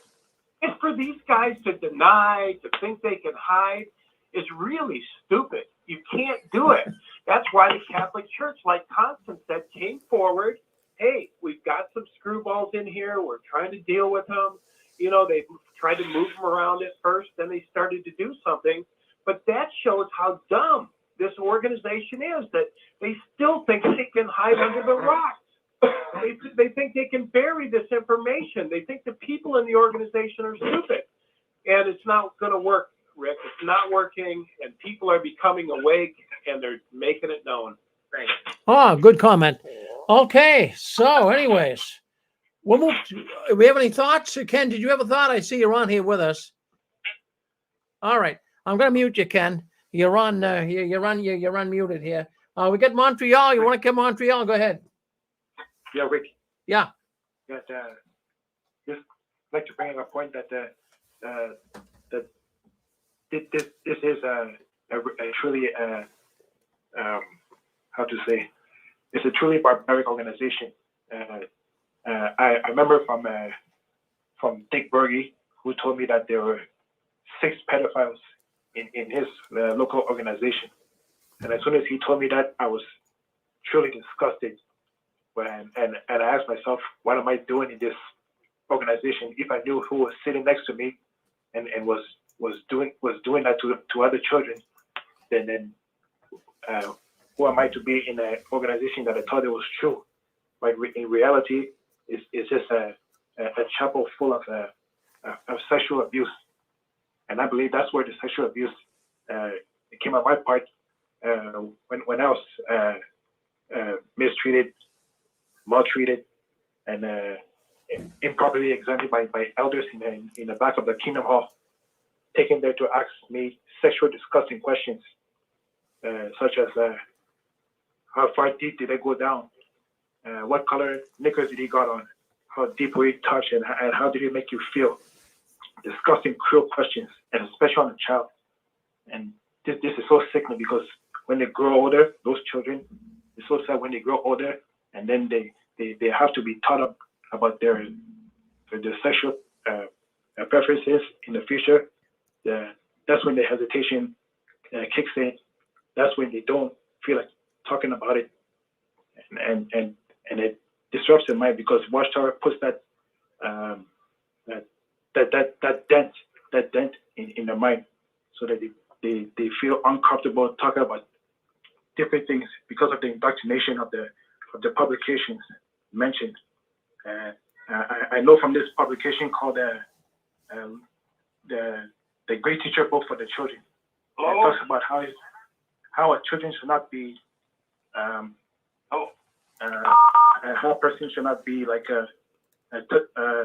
next to your genitals and somebody should not be touching their genitals. Just stay away from it. I don't know why they would write that on a church's book. It's so disgusting. It is disgusting, Can't Jeff. believe- Well, it is very, very disgusting. My goodness gracious, Jeff. My goodness, you make some very, very good comments, Jeff. Thank you. Thank you for that. You're always good to hear from you. I guess we got someone else calling in here. Go ahead. Hold on 1 second. We've got area code 158. 158. Come on with us. Hi, Rick. Yes, hi. This is Pete from Canandaigua. I guess I cut in front of somebody. I'm sorry about that. I just wanted to make a couple of comments about your show. I'm grateful that you're on the air. I'm grateful that you have the endurance to stay with this for 16 years. I'm grateful because I have 3 other siblings that are deeply involved in this religion cult, and I've been doing my utmost after finding out the truth about them for the last couple of years. Helping my family to, providing them information, exposing all of the faults and the misleading things and everything that they're doing since the beginning, all the rot and the lies and everything else. So I just wanted to come on and tell you thank you very much for your assistance here. You're one of many that I listen to. There are so many now on YouTube and other places that are exposing Watchtower, the corporation, and what they really are all about. I'm so thankful that you're there, and I've been watching you for the last couple of months, and I'm so happy that I'm able to even say something on your program, but I just wanted to let you know that. Well, thank you, Peter. Now, you're a new caller here tonight, the first time I heard you, right? Yes, that's true. Yeah, well, listen, I have been involved with Watchtower Corporation back in the the mid-'70s when I was baited with their idea of what I believe that they do is they were coming around with scriptures in the Bible to tell those of us that didn't know the Bible well about certain Catholic things. And I guess what I want to say is I was baited with that, and then from there on, no one else was doing it at the time, and I believe that most people are still searching. And they have been searching for a long time for truth, and for answers. All of us, we live on this planet. We don't know exactly what's going on and where we're headed, and what are God's plans and so on and so forth. The Bible is difficult to understand, but they had baited me, an older brother, a younger brother, and a sister, and they have been giving them every ounce of their lives. I can't even understand how you can devote this complete at the mercy of Watchtower and these 8 clowns that are running the show. I have done my utmost to expose them to my family, and they got their heads in the sand and they won't listen. And you know what's going on here. I don't have to speak to the choir, but I'm just wanted to make a comment, and I'm glad that I'm part of your the movement here to expose Watchtower and to get them taken down. Well, you made my night, Pete. Really. Now, you're a new caller, so a new caller gets a Dunkin' Donut gift card. They have Dunkin' Donuts up there in Canada? Yeah, we do. All right. Well, why don't you do this? I got a nice gift card here for you. So why don't you write me at jwworldnews@gmail.com, jwworldnews@gmail.com. Give me a physical address. I'll send the card out to you. Okay? All right, Rick. Thank you very much. Well, thank you, Peter. You made my night. Thank you very much. I appreciate it. All right, there you go. Don't be a stranger now, Peter. We're going to talk to you soon. Thank you. Thank you. All right. Okay, bye-bye. So there we go. That's Peter out of Canada. Boy, we're getting all these Canadian callers. What's going on up in Canada? My goodness, for a while we... Hey, Rick. Yes, go ahead. Yeah, sir. I was going to say that, I just want to add that, with that Australian Royal Commission, that Watchtower was the only organization, only religion, only organization that refused to give a public apology. Everybody else, Catholics, Baptists, what have you, Protestants, even down to the Boy Scouts, they all apologized. They gave a public apology. Watchtower refused to give a public apology. Well, you're absolutely right. The Catholics at least came out and admitted they had a meeting of all their cardinals. They call it the C. They all met together and they acknowledged that this was going on and were going to make retribution to those that have been hurt. But we never heard that from the Watchtower, did we, Jeff? No. No, sir. Into many other organizations. Well, the others gave a public apology. Watchtower, if you do your research, and everybody listen to this, do your research. Watchtower is the only ones that refuse to give a public apology. Well, there you have it. I mean, you're speaking the truth. You're certainly not saying something that's untrue. It's truthful. I mean, look at the Australia Royal Commission. They were the last to come forth and wanting to take care of and apologize to the people that they harmed. I'm not even sure they even gave the money out yet or even made the apology, but they're saying they're going to do it. It was the Australian Royal Commission. Yeah. Where all the organizations apologized except for Watchtower. Yeah. Well, there you go. It's a global problem, just like the Roman Church has the problem. But the show on YouTube, Church Militant, is a news show by Catholics. And last week, they were not afraid as journalists to say, well, we have a problem and the parish is so-and-so and the gentleman is going to have a trial. So they've continued to try to keep their church a safe place. And I would be the last person to applaud for the Roman Church in the past, but journalistically, they're doing the right thing there. Well, we're with you, Pixie. We're with you. My goodness. Always good to hear from Pixie. My goodness, she adds a lot of enthusiasm and she's straightforward and tells it like it is. Thank you, Pixie. All right, we have got, okay, I believe we got California once again. I think it's Anne Marie. Anne Marie, you're on with us? Hi, thank you, Rick. You know, while a lot of witnesses faithful to the Watchtower might say, oh, it's all apostate lies about the pedophilia problem, but those who do acknowledge that there is a problem, however minute they might believe it is, they always have an excuse for the wrong and the evil that Watchtower can no longer hide. And when it comes to pedophilia, the excuse that I've heard is, well, all religions, you know, we're not the only ones, blah, blah, blah. And you know, I'm thinking, how can you act like it's okay because all of the quote unquote worldly churches and all the false religions, well, you know, they're doing a lot worse. Well, I don't know, but I have a thought. If you're really God's organization, the only true religion, why in the world would you justify the evil that your religion has by comparing yourself with the other ones that you say are so evil? Thank you, Rick. Yeah, well, there you go. That's exactly what they do, is even if they feel, well, we do have some pedophiles and child molesters, but other religions do too. And we have imperfect men in our organization. So thank you, Anne Marie. All right, let's see what else is going on. We still got more people wanting to speak up here tonight. Boy, I don't know if we can get through all of this tonight. We got so many stories to discuss, but we'll take one more call and then we'll move to the next story. So if you want to speak up, you're on with us right now. Go ahead. All right. Well, that's good. We'll move on.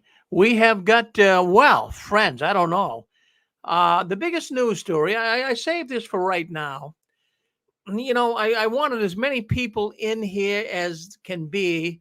And right now, that's when we usually do it, about halfway through our newscast. And we have got a lot of people listening in right now on our radio network, on our 6 Screens video suite, YouTube and Facebook. That's what we're doing. We're all over those networks. But I wanted to bring this up tonight because there's a lot of buzz that's been going on this week on all the forums. YouTube's been speaking about it. Lloyd Evans has been speaking about it. It's the biggest buzz this week, and it has to do with the Watchtower, and it has to do with a lawsuit. Her name is Deborah Hines. Deborah Hines, she's a former Jehovah's Witness, and she is suing the Watchtower Bible and Tract Society of New York. Now, this case is as clear-cut as it gets. Now, we talked about this about a month ago, and now it's hitting big time. More and more people are speaking about it, but we're going to go back and I'm going to reiterate what happened here to Deborah Hines and why she's suing the Watchtower Bible and Tract Society of New York. Now, there's a lot of blame here to bring upon the governing body. So I want you to listen closely. This is a real scandal, and it could have big ramifications and perhaps even indicting some Watchtower officials. So I'm going to read you right from the court case, right from the actual document that was presented as a suit against the Watchtower. And the plaintiff, she was raised, her name was Deborah Hines. Deborah Hines was raised a member of the Jehovah's Witnesses. She primarily attended meetings at various congregations in Arizona.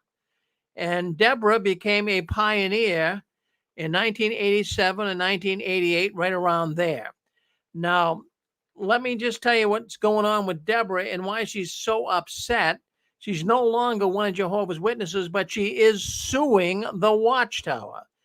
Now, Deborah's stepfather, William Briggs, Brother Briggs, as you would call him, was employed by the Watchtower and the governing body to produce videos at Bethel.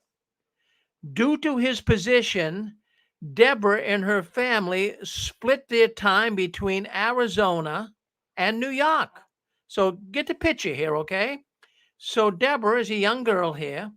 She would go back and forth from Arizona to New York, and her stepfather, Brother Briggs, well, they needed him because he was pretty good with video production. Now, Deborah and her family would spend 3 months in New York where they lived at Bethel and then return back to Arizona for 1 month and then go back to New York for 3 months, so forth and so on. I think you get the story, right? So that's what's going on. Now, the Watchtower and the governing body assigned Elder Ted Adams as Brother Briggs' overseer while at Bethel. All right, so get the picture here. Deborah's stepfather, Brother Briggs, well, he had an overseer that was assigned to him at Bethel. His name was Ted Adams. So Deborah is saying here from approximately 1982 to 1988, Deborah was approximately 10 to 16 years old. It's kind of indefinite. She can't remember too much, but 10 to 16 years old. And the plaintiff suffered horrific sexual abuse by Brother Briggs, her stepfather.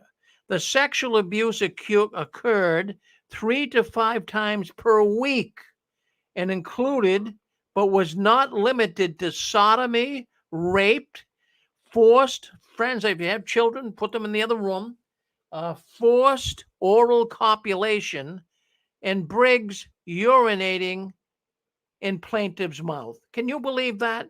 That is so disgusting, so disgusting. Now, while at Bethel, Deborah, the plaintiff, was assigned to work various jobs, including assisting with video production, working in the laundry facility, and as an elevator operator. While at Bethel, Deborah was assigned by Watchtower and governing body to live in the same room as her mother and Brother Briggs, the one that was molesting her. Now, at all times, the plaintiff is saying, Deborah, that is, was saying that her mother suffered from alcoholism. And what? Yeah. And while the plaintiff's family was living at Bethel, Deborah's mother would frequently consume alcohol to the point of incapacitation. In other words, drunk as a skunk, couldn't even think straight. So once she was incapacitated, Briggs, Brother Briggs, the stepfather, would sexually abuse Deborah in their room at Bethel. How bad is that? Come on. This is disgusting. This is disgusting right in the world headquarters of Jehovah's Witnesses. And approximately... About the most sick thing I've ever heard. Well, you're going to hear sicker things. Really, Pixie. Now, approximately 1986, Deborah reported her sexual abuse to Michael Filler, an elder who worked at Bethel. Brother Filler, I call him brother, Brother Filler did nothing in response. Brother Briggs' sexual abuse on Deborah continued at Bethel after Hines reported it to Mr. or Brother Filler. So here you go. So poor Deborah, a young girl, probably around 12, 13 years old, being sexually abused by her stepfather, goes and reports it to Brother Filler. He does nothing. Now, a couple of weeks after reporting to Brother Filler, Deborah reported her abuse to Ted Adams, an elder at Bethel, the overseer of all video projects at Bethel, and the elder who Watchtower and governing body assigned to oversee Briggs while Brother Briggs was at Bethel. So this Ted Adams was very instrumental. He was the overseer of video projects at Bethel. And they needed this Brother Briggs because he was very talented in producing videos and helping the Watchtower. So she reported to Brother Briggs, and nothing happened there either. And Brother Adams now steps into the picture, and he told Deborah that she should not talk about her abuse with anybody. Now, here you go. Cover it up, Deborah. Don't say a thing, even though your mother is as drunk as a skunk and your stepfather's raping you and committing all types of sexual heinous acts on you. Don't say a thing because it's not a good thing. It can bring reproach upon Jehovah is basically what they were saying. So Brother Adams was removed as an overseer shortly thereafter, and Brother Briggs, the stepfather, continued to sexually abuse Hines, and it continued at Bethel. Now, right in Bethel, this is God's house.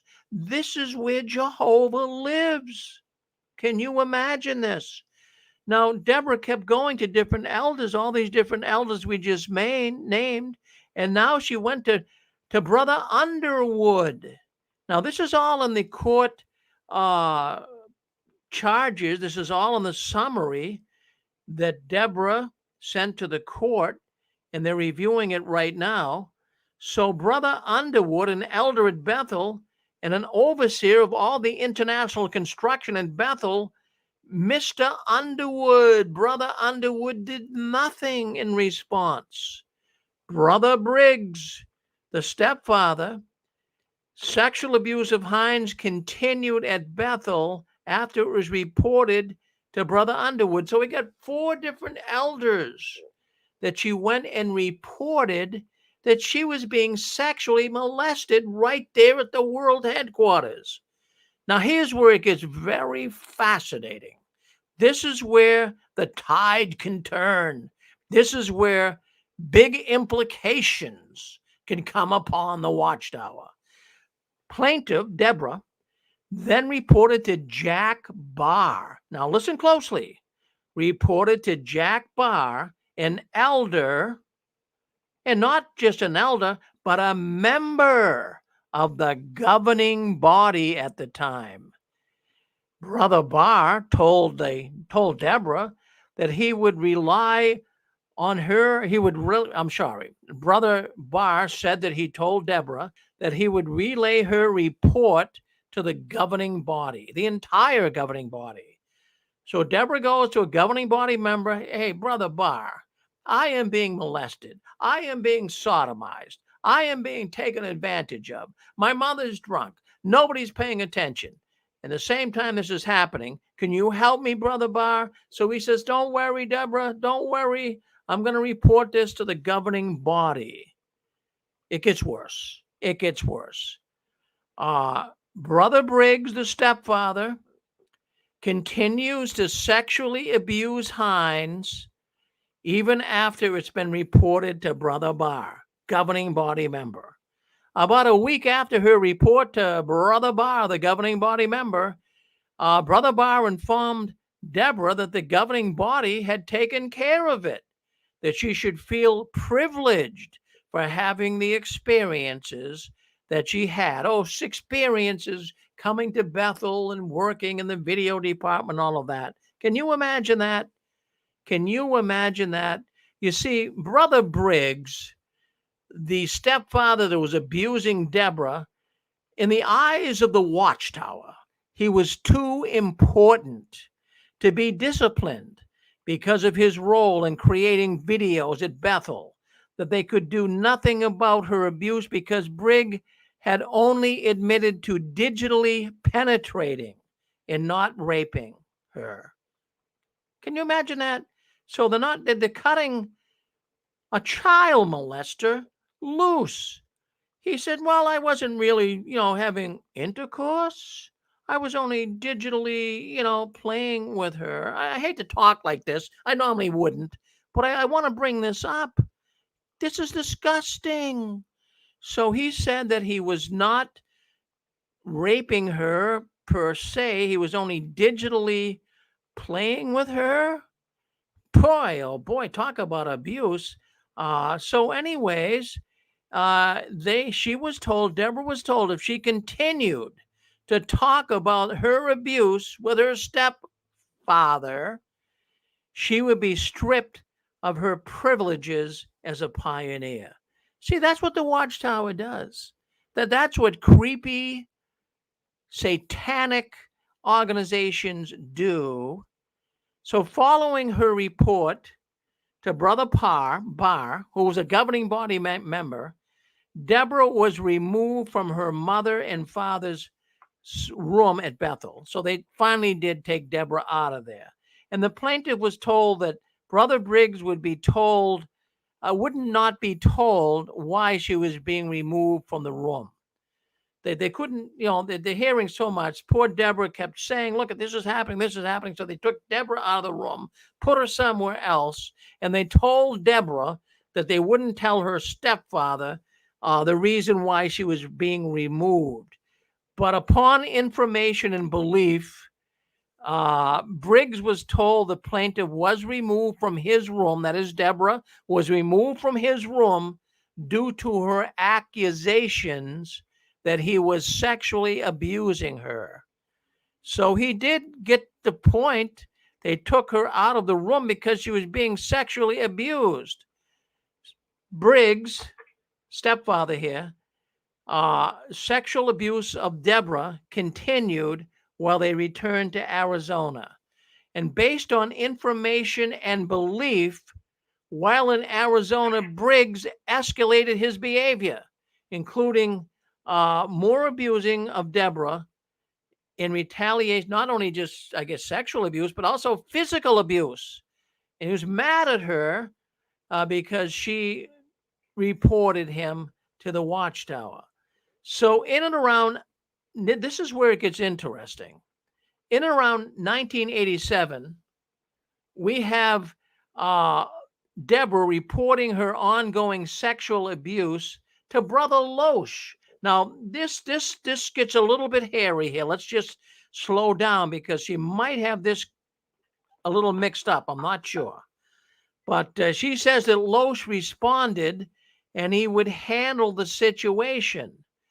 And that Brother Briggs, the stepfather, was sufficiently repentive, and the plaintiff, that would be Deborah, should not talk to anyone about the abuse. Now, following the plaintiff's reports to Loesch, Briggs, the stepfather, continued to sexually abuse the plaintiff, Deborah, in their home in Arizona. Friends, this is a terrible situation. But the information and belief that's been coming forth in this lawsuit, Briggs was never disciplined by Watchtower or governing body for admitting to sexually abusing the plaintiff. So now we have we now have a lawsuit we have a lawsuit that the governing body was trying to keep this secret. They were trying to cover it up. And as a result, the Watchtower and the governing body retaliated against Deborah. And as I said, they removed her from being a pioneer. Okay, there's so much to cover here. A lot, as they would say today, to unpack. But I'm just going to get to the bottom line here. It's very disgusting. And these men, knowing this, these elders and a governing body member at least once, and perhaps Loesch, he may not have been a governing body member at the time, but let's just go with Barr. This is disgusting. And everyone who knew this, I have to say, they deserve prison time. There's no question in my mind. This sounds like something from a bad movie. But here's what I like. Here's what I like. The plaintiff, that is Deborah, she went to the Zalkin law firm. Oh my goodness. These are the ones that are bringing Jehovah's Witness elders and molesters into court, and they are just winning lawsuit after lawsuit. So I am so glad that Zalkin is involved with all of this. It makes me very, very happy because I know this guy is not a dumbbell. This guy's a sharp lawyer. And, this brings me back to Splain, David Splain's talk. It's been all over the internet. A couple of months ago, David Splain came out with a screwball talk, and we had it here on the 6 Screens. We talked about it. And David was saying that you're going to hear a lot of things, but don't believe it. The apostates are making all of this up. And, you're going to hear perhaps of even criminal charges coming against some of our brothers, but don't believe it because even Jesus, he was accused criminally of certain things like sedition that he never really was. And, all of this garbage from the Splain talk. So Splain was telling us ahead of time. He was telling us before they were telling us. Friends, this is one of the biggest deals going on right now. This could really put the governing body in jeopardy. I mean, this could send some to jail for covering this up. So I find it very fascinating. This story really is over the top. You're on with us. You're on JW World News. What do you want to say about that? Can you imagine the cover up here? You're on. Yes, go ahead. Yeah, just a quick thought. Everything you said is undoubtedly true. And the Watchtower, like is telling your people, if you hear bad things about your brothers, it's the apostate, those evil ones, the evil slave people. The fact of the matter is, and I've said this over 6 Screens, if what we're saying or what you just said was false, they would be hauling you into court for defamation of character. They've never, ever tried to haul you into court, and we've been doing this 15 years. So just if anybody in the audience is a first timer or just started with 6 Screens, if what we're saying is false, we would have been sued. And the reason we haven't been sued is because it's the real truth. Thanks, Rick. Yes, thank you, Dick. Always good to hear from Dick Boogie. All right, you're on with us. All right, Ken, you got something to say? Go ahead. Yeah. Thanks for taking me in again. Yeah. Many years ago, I heard it up here. I'm sure others have heard it too and all that. The Watchtower Society, local churches, whatever you call them here, would tell you, we're not going to put up with sexual immorality.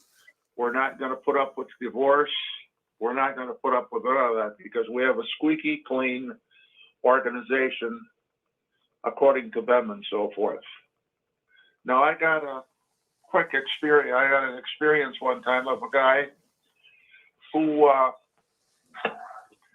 somebody came up to him and all that and said he was doing committing sexual immorality. And he wanted to talk to somebody from, a minister or somebody and all that. Well, the guy referred him to his own church and so forth, but he thought he would write a letter to the Watchtower people and all that, asked them, get some suggestions on that from him and so forth. And guess what? The Watchtower people was right over to his place. They come over there twice to talk to him about it. And is this person a JW or what, everything like that? Guy says, well, I don't know. And besides, even yourself, you told me that if I hear anything like that, not to spread it, or not, it's confidential and everything like that. And I didn't do it. As a matter of fact, I gave him some referrals, and he said he took them on. You know, he took me up on my suggestions. He didn't go to the Watchtower Society and all that. They went to his place twice to talk to him about it. And okay, they said they weren't going to put up with that kind of stuff, but look at what we've been getting for the last 10, 15 years and all that. Nothing but pedophilia and sexual immorality cases. Well, yes, we have, Ken. Yes, go ahead, Anne-Marie. You're on with us, Anne-Marie. Women is very high. In the legal pages with witness families and things, when you read the LexisNexis legal briefs, they're all very accurate, and the cases of violence are very high. Well, you're right. You're absolutely right, Pixie. Yes, go ahead. You're on with us. Hi, Rick. This is Constance. I was going to say, you know, my heart goes out to that young lady. I'm not sure how old she is now, but boy, what a tortured soul. And I'm glad she has Zalkin and his legal team to represent her. I just really wanted to say, you know, for people that are listening, I hope there's not children listening, but that guy, I think he was definitely into pornography.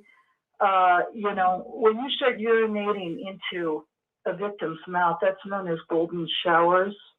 I don't know if people are familiar with that, but this guy was just, you know, rocking his fantasies with his stepdaughter. And, you know, it's very, very sad. She was just used like a little sexual toy for his own fantasies.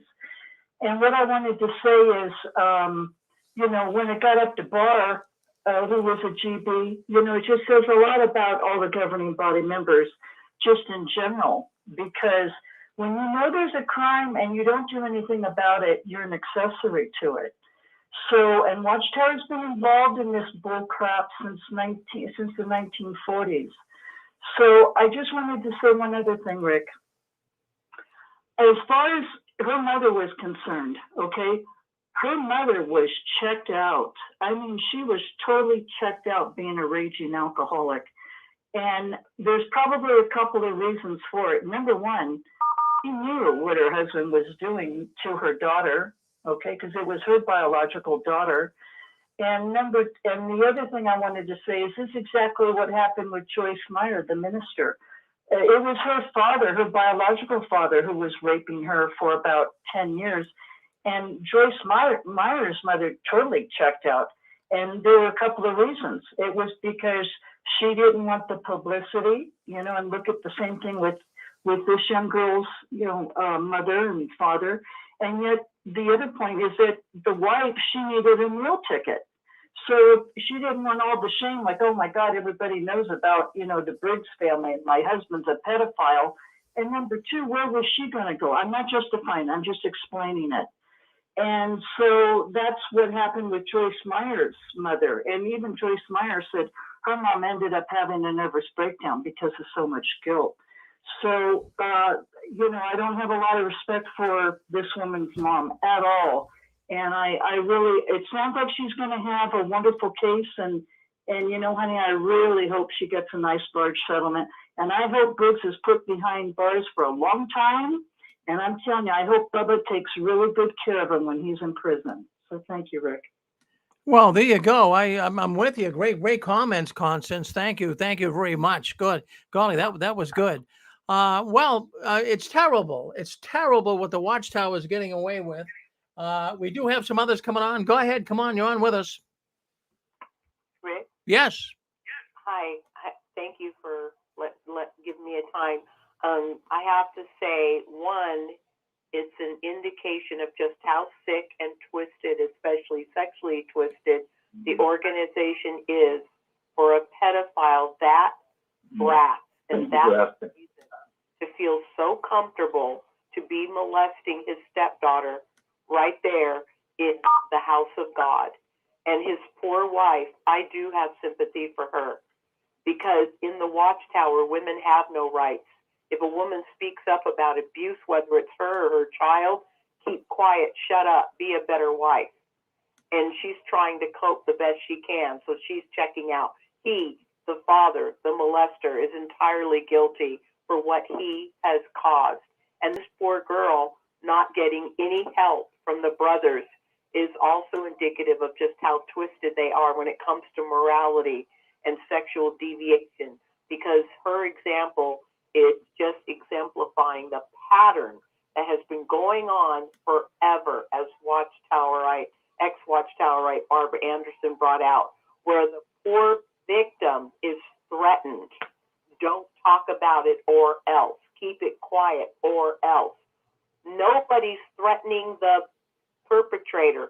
Who told her rapist, her sodomizer, her abuser, you better stop this behavior or else? No, it's the victim, both the mother, who couldn't do anything about it, who couldn't talk to anybody about it, had no way to get away from it, and the poor girl, Deborah. Thank you, Rick. Well, you're absolutely right. It's so sad, some of these stories you hear. It's just absolutely heartbreaking that this goes on, and little children are the ones suffering, and covered up not only by older people, but by a religious organization that claims to be Christian. That's really something to come to grips with. These are supposedly Christians doing this. They're doing everything that is totally against the Bible, but yet they continue to speak in terms of they're the only true Christians on the planet. It's disgusting. Hey, Rick? Yes, Randy. I just want to relate real quickly something that just recently happened here in Oklahoma. There was a little young child that was murdered, and guess what happened? The mother wasn't the one who did the murdering, actually, but she was taken to trial, and she was proven guilty of murder because she knew that her boyfriend was harming this child of hers, and she didn't do anything about it. So I think the same thing needs to hold the courts need to hold the governing body accountable for all these things that's happening. Well, Randy, I think it's going to happen. I really do. Now, this is, we've been doing this 16 years, and this is the first time that I can really tell you that this story that we related there with Deborah and her stepfather, Brother Briggs, this is the first time that we have governing body members, at least Brother Barr and perhaps Brother Loesch, that are going to be called into the courts to answer some questions. Now, I know this has happened before on a smaller case in California, and they never showed up. But this is a high-profile case. We have Zolkin, who this guy's not a dummy. This guy's very sharp. He's going to get those guys there. And boy, I'll tell you, the Watchtower could be feeling some real pain here, real pain.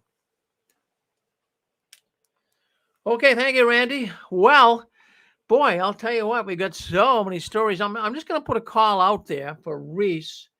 You know, Reese comes on every 2 weeks, but it's hard sometimes. He doesn't totally communicate with me. I know he was on last week, but that was a holiday Halloween special. So I don't know, Reese, are you out there? Are you out there on the radio network or on Six Greens Video Suite, wherever you are? If you're out there, please come in and let me know. You're doing your program or not. You know, we do have a format that we follow here. And, you know, I've got to know what's going on. And I'm not sure where Reese is, but Reese, if you're out there, by all means, get a hold of me. By all means, let me know you're coming on or not. But if not, we'll just continue our dialogue here tonight. And maybe some other people like Dan Clark or others might want to come on and give their thoughts about certain things as well. And we can just have a big open line coming up next, because I'm not sure Reese is coming on. Hate to disappoint you, but we'll see. We'll see. Sometimes he comes in at the last minute. Okay, you're on JW World News. I want to thank you all for coming in, and that's great. We've got more stories to talk about here. I wanted to bring this up tonight. I wanted to bring this up tonight because I feel it's very important, and I never really thought much about this. But there's many people, as we know, that are leaving the Watchtower right now. All the people that are physically in, mentally out, and they're leaving the Watchtower. But we've got some things to talk about. A lot of them are feeling emotional strain. I'm just going to bring in. We've got Montreal, Canada. Go ahead, Montreal. You want to come in? Go ahead. Hi, it's Annie. Hi, Annie. Hi. Just listening to the story about that young lady that got molested. I just wanted to say that it happened to me a long time ago when we first came to Canada. My mother married, she was JW, and my mother had just been married to him for 1 year, and he molested me. I was about 13, and I don't know what it was, but some instinct told me not to tell. First of all, I wanted to protect my mother, and I knew it would break her heart. And secondly, I don't know, I think I instinctively knew that I would be the one that would be blamed. So I kept it to myself and never told anyone. So I'm glad this young lady is speaking out, and I hope she wins her case. And I also wanted to make an analogy. I don't know if it's a good analogy, but in the Bible, when they were talking about children being sacrificed to this god Molech, well, that is sort of what it reminds me of right now with what's going on with Watchtower. So my children or young people are being molested or victimized this way, and it kind of makes me think, of they're being sacrificed by this organization. They don't care. They never call the police or anything, and covering it up. So that's really all I wanted to say. Well, Annie, I want to thank you very much for dialing in. I'm really sorry that happened to you as a young girl. You've been able to somewhat deal with it, I guess, but it's been very troubling, I'm sure. But thank you for calling. I suppressed it for, believe it or not, for 20 years. No, not, well, anyway, 15 or so years until I got married the first time. And then it all of a sudden came back, flooding back. Yeah, it's a long story, but it's one of those things you cope, but it leaves its scars, and but it wasn't as bad as what happened to this young lady. I'm just saying that they have so many pedophiles in that organization. It's disgusting, and I don't know how they even get away with it all. So, well, Annie, the good thing is the world is now finding out about it. It's being written up in documentaries on TV. It's in newspapers, so the world is finding out. And sometimes when news first hits, it takes a little while for it to settle in. But they're not going to get away with all this, Annie. And even what they did to you, they won't. It's time that they get shut down. It's absolutely. Well, Annie, I'm sad for you, but you seem like you're moving in the right direction, and I'm glad for that. It's very hurtful, I know. Many people have been so hurt, but thank you for speaking up here tonight and taking the courage to do that. Thank you very much, Annie. Thank you very much. Now, don't you be a stranger. We want to hear from you again, okay? Okay. All right, good. Thank you. Well, there you go. There you go. Friends, I tell you what, it's just, can you believe all of this stuff? And what is going on? Do the witnesses have blinders on? Do they get any of this? This is what's... Rick, I think it's a ring. I think that in a global sense, we could call it gang-like and a ring. Yeah, no, that's good. I'll go with that. A ring. People, even in the mafia, it doesn't bother them to, kill people. It doesn't bother them to bump people off. They think it's wonderful. It's a ring. It's a syndicate ring. It's a crime ring, right? To me, it seems like it would be, and we don't have the full story on places like Haiti or Africa and the children there. You know, I don't think we ever got the real story in anything. We were all put to sleep. We were all under the ether mask. I think we're all under hypnosis of some type. We really, a lot of people were. you know. I also think with this Maxwell case in New York, it would not surprise me, and it may not be brought up in court, but it wouldn't surprise me if there wasn't some sort of connection there, perhaps. Yeah, you mean you're talking Jeffrey Epstein? Yeah, because that was a mansion in New York, not far from witness land, we might say. I mean, who was dusting the furniture there? Was it a witness girl? If that sort of thing came out in court, it wouldn't surprise me a bit. Yeah, I mean, I won't go on the record to say that happened, but I would consider it like you are. We don't know, but Well, and also, in the old days in the newspaper business in the 40s and 50s, the presses were not owned by the newspapers. And I remember learning that some of these pressmen that had these presses that cost $500,000, at night they would print the men's magazines. That was a thing back then, before even Playboy and a legitimate magazine. So I wouldn't be surprised if somebody had a film studio, if maybe they didn't have a second film company maybe in their mind. well, I wouldn't discount it entirely. You know, we can hypothetically draw It some. is hypothetical, but I mean, they have no respect for their members, and the women especially. Nothing. I guess I'm going to quote my mother from the great beyond. Nothing would surprise me. Well, I like that expression. I've heard that before. Your mother was a smart woman because She was a wise Christian lady. Nothing would surprise me. no, nothing. In fact, that's where we all are, I think. And everybody listening to this program tonight, I just want you to think what Pixie just said. Nothing's surprising us anymore. I thought I'd be surprised, but I'm surprised all the time. I mean, when we started 16 years ago, why I never had people calling in like this and sharing their stories. And look at even the lady that just called in a little earlier. She's willing to share The her woman story. from Canada was very brave to call. And God bless but if her. you factor in the numbers from silent lands, the numbers from Canada, the numbers from Australia, and again, that's not counting third world nations, so-called, like Haiti and Africa. We don't know what's going on there. So they've got a global ring, and they're not going to let their crime syndicate go.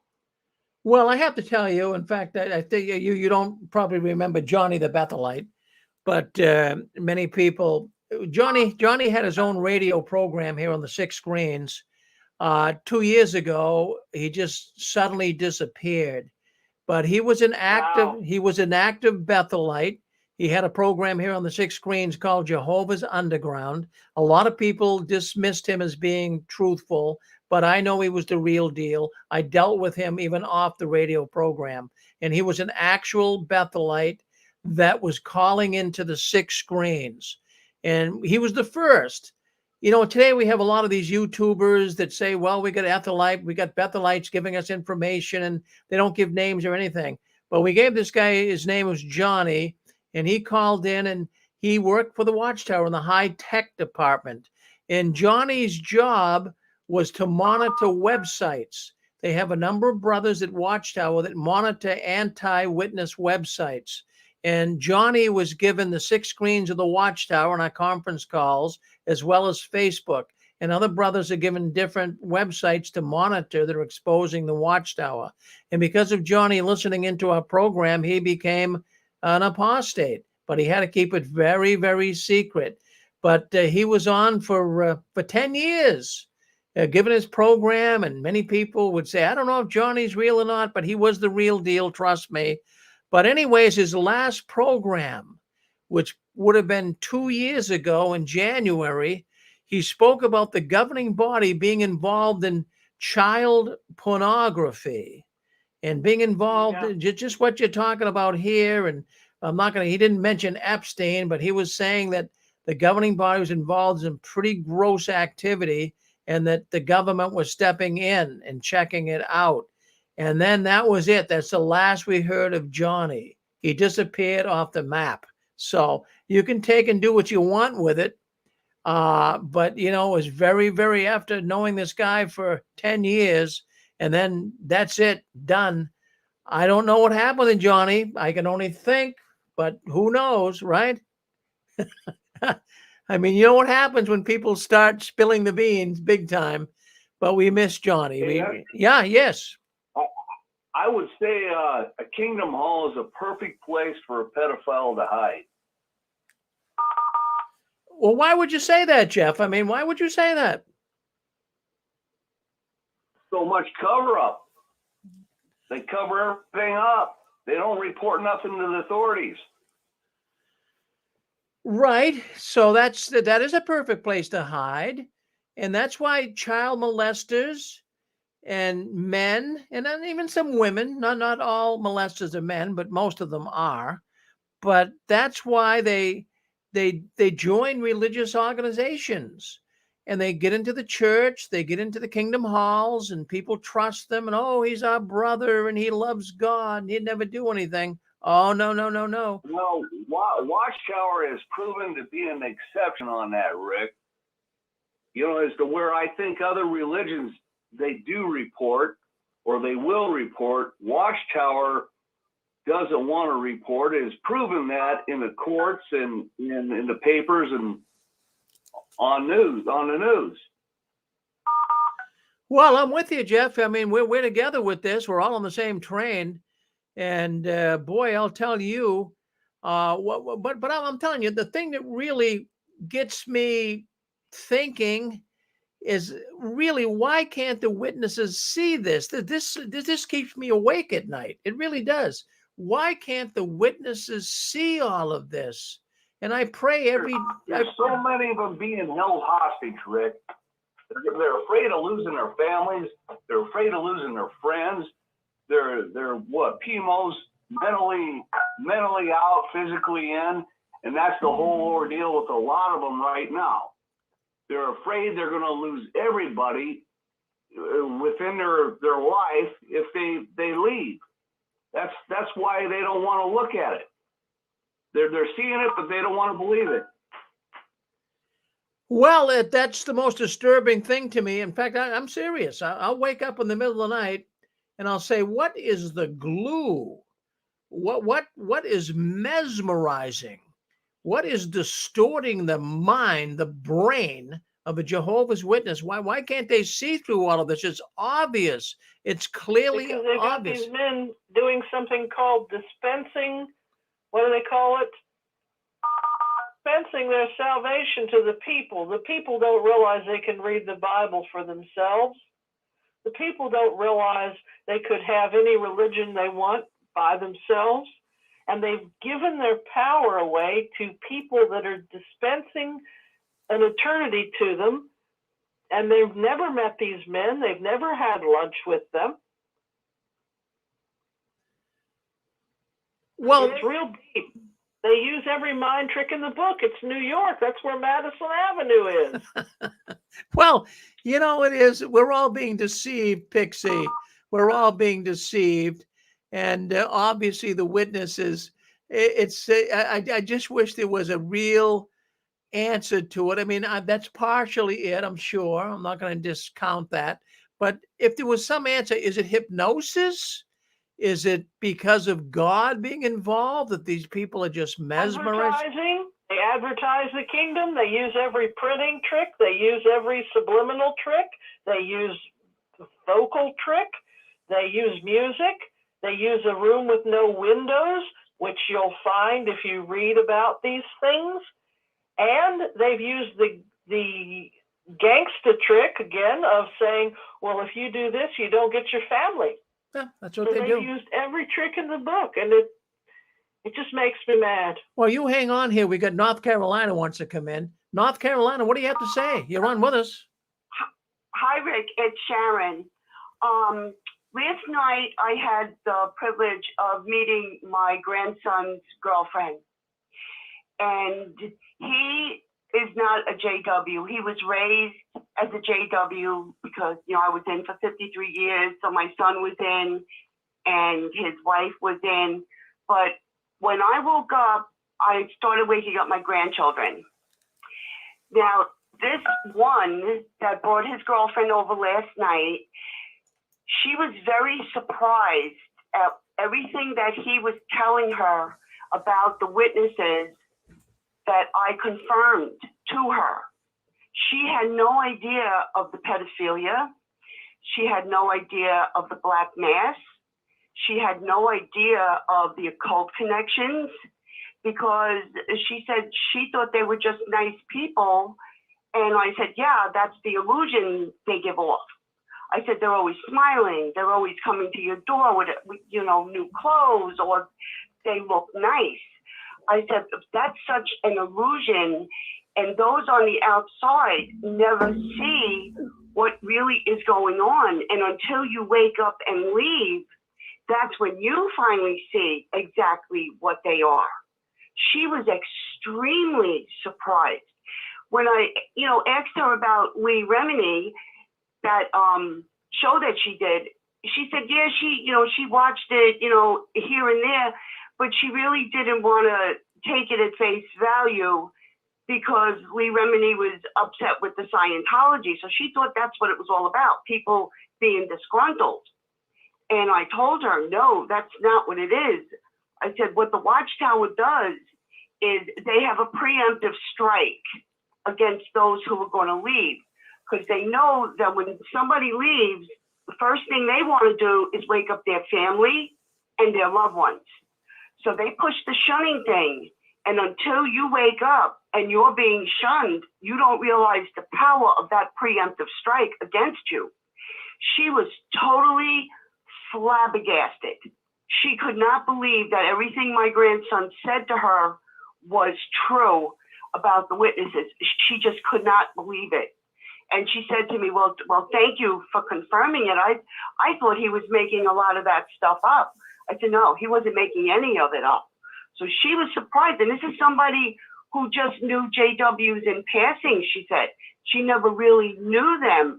So even though JWs being in the organization, they're asleep, there's a lot of people outside the witnesses in Watchtower land that are asleep to what they really are too. They really don't understand until they come across somebody who has had problems, who has done the research and found out the truth.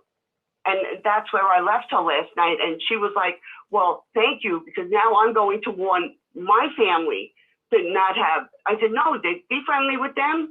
Maybe your actions will wake them up. Because before I even asked her anything, I said, what religion are you? And she said, I'm a Christian. And then I said to her, I said, do you know that the JWs are the only Christians that don't have Christ in their lives? And she was just floored. She just could not believe what I was telling her. And I even went to the computer and I showed her things that they've done. I wrote that book of The Cult of the Door, the JW You Will Never See, and I was showing her clips. I said, these are all screenshots from how they speak to you once they know you're an ex-JW. This is how they talk to you. This is what you will never see unless you're on the inside and you walk out. Well, good for you, boy. That was a whole mouthful there. You really did her a real good service by giving her all that information. She must have been flabbergasted. It was 2 hours. Wow. Her mouth was just on the floor. She could not believe what I was telling her. Well, good. She had no knowledge of any of this. Well, good for you, Sharon. You're doing a good job. That's what we all have to do. We have to tell everybody, listen, tell everybody you know that this is a dangerous organization. We have a lot of people listening in here. Do that. At least tell one person this week that you come in contact with, hey, have you heard about the Jehovah's Witnesses? Stay away from them. They're a dangerous cult. Well, Sharon, that's awful nice. You know, not to interrupt you, Rick, but I don't know if anybody watched Kim and Mike today. They, Kim was talking about the child pornography that's been going on in the Watchtower. And she was in just one county of New York, just one, Kings County, and she was searching for cases against them. 29 cases in one county, Kings County, just one county. Can you imagine how much is going on across the nation and across the world? Well, just multiply it. I mean, even here where I live in Massachusetts, I mean, Dick Borghi, who has a program here on the 6 Screens too, he talks about it all the time. In his congregation, I believe he said he had 5 or 6 known pedophiles in that one congregation. Put that in your pipe and smoke it. My goodness. Rick. Yes. Hey, Rick, I had a conversation after I figured out it was a cult and everything else in 2018. I had a conversation with an elder after that. And he told me, he was talking, he goes, now let's talk about a pedophile priest. And I'd already, it ain't funny, but I had already saw the Australian Royal Commission and everything else and all its findings and aftermath. And I told him, I says, I'm really surprised you would bring this subject up. So he brought it up, huh? Well, I don't know what happened to Jeff. He brought it up, Rick, but he didn't think I knew about the history of, or recent history of Watchtower, you know, with pedophilia. Well, go ahead. You had a lot to say, Jeff, I'm sure. I'm sure you shared some things with him. Yeah, he just come unglued. Yeah.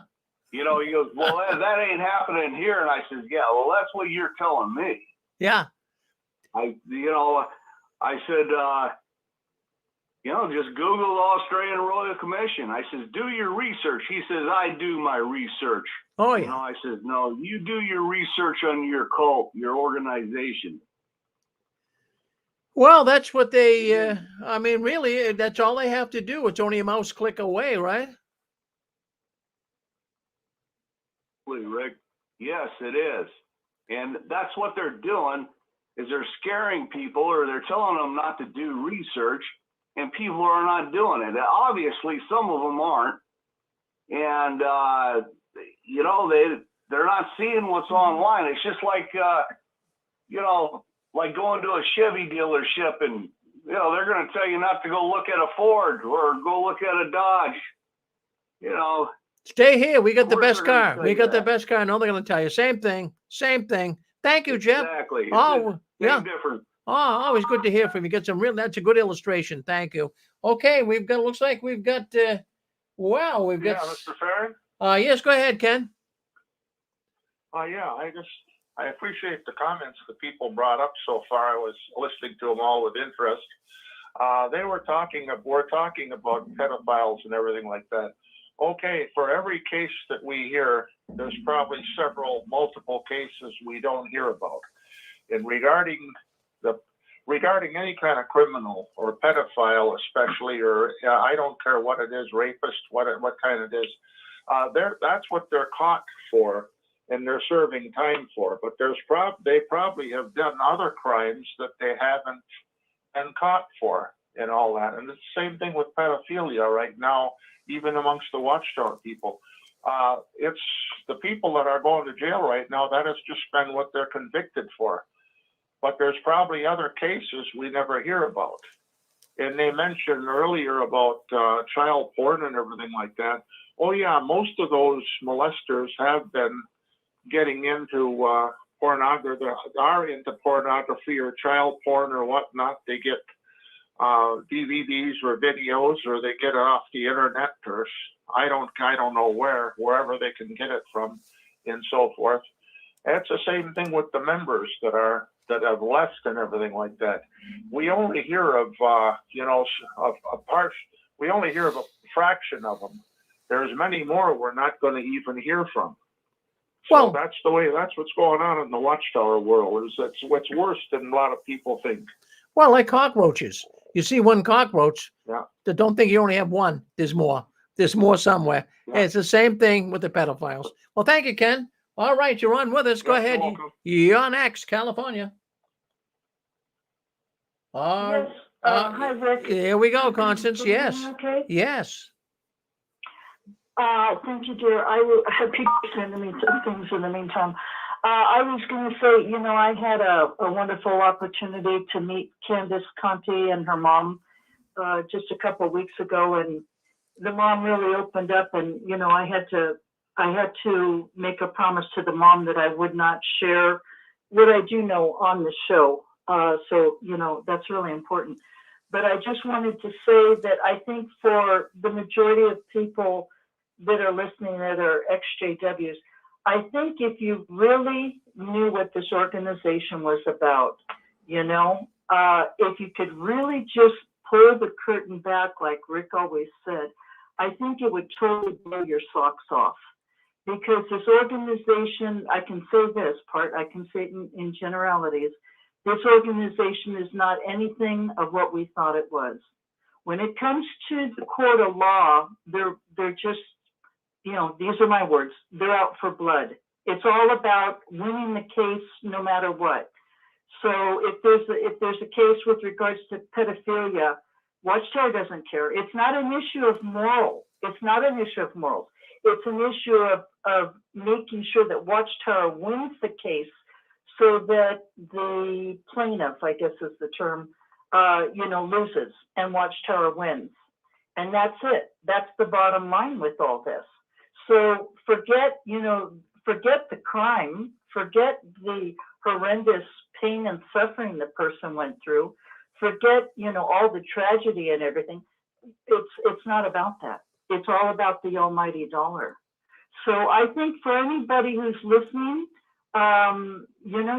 it's a matter of just, you have to be a person that is a person of what's the word I'm trying to think, of integrity. You got to go for it. If you have been sexually abused by Watchtower, you have to have the courage to stand up and, face that giant Goliath, and take him down and go get legal recourse. And anyway, that's all I have to say. I have a tremendous amount of courage for Candace Conti and her mom, and they don't want anything to do with Watchtower anymore. And, Rick, it was interesting because even the mom said she had the attorney come on and he was a guest speaker on your show, which I thought was incredible. That was before I even found out about your show. But, I just want to see justice. I'm a person who really loves justice, and I want to see people have justice. And, Rick, even if it's one person in the whole wide world, if they have been sexually abused, one person, that's one person too many, okay? And this bullshit has to stop. And I'm so glad that the majority of us are really waking up and coming together collectively, because there's a lot of power in numbers. So thank you, Rick. Well, thank you, Constance, and you're absolutely right. That is what's going to down, that we're all coming together. That's what you need. When everyone comes together and speaks their thoughts, protests, let people know, let the world know what's going on behind the curtains of the Watchtower. Thank you, Constance. Constance is right. I had a real heavy, hardcore union guy telling me, he says, hey, we have power in numbers. And she's exactly right. Well, that's exactly that. Listen, that's what changes the whole momentum of everything. If enough people came out and voiced their opinion, Jeff, that's what changes the dynamics. Things change. If we could get thousands of people out protesting, I know a lot of people, no, don't protest. It feeds into their persecution complex. But, the more people speaking up, but we have to do it right now through the cyberspace and what have you. But when everything calms down and this COVID pandemic is hopefully over, we want to go back to protesting. I want to get a bunch of people. Let's get out there and do it. Let's march down the street. Let's go to Watchtower. Absolutely, Rick. And let's do it. You know, I watch a lot of your old videos on your protests. I invite everybody to go to Rick's YouTube channel and Dan Angelis. Subscribe and also just watch his videos. Yours, Rick.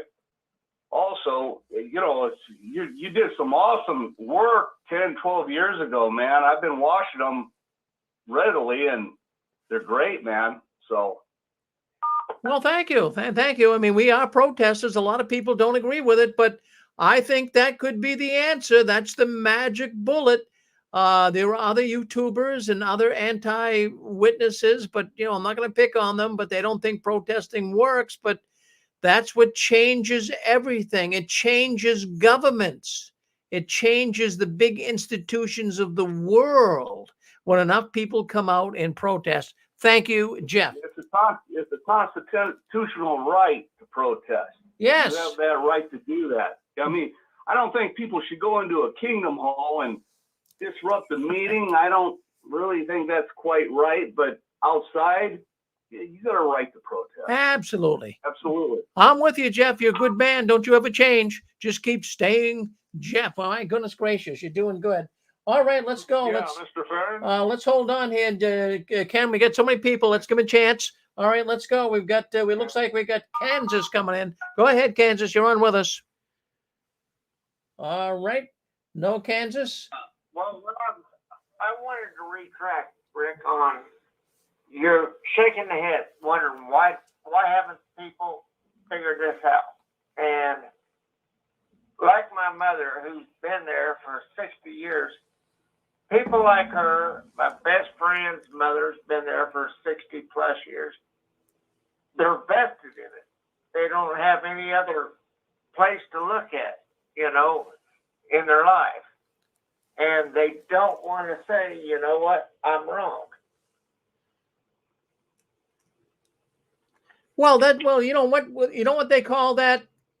What they call that, Steve, is some cost. Now, let me explain.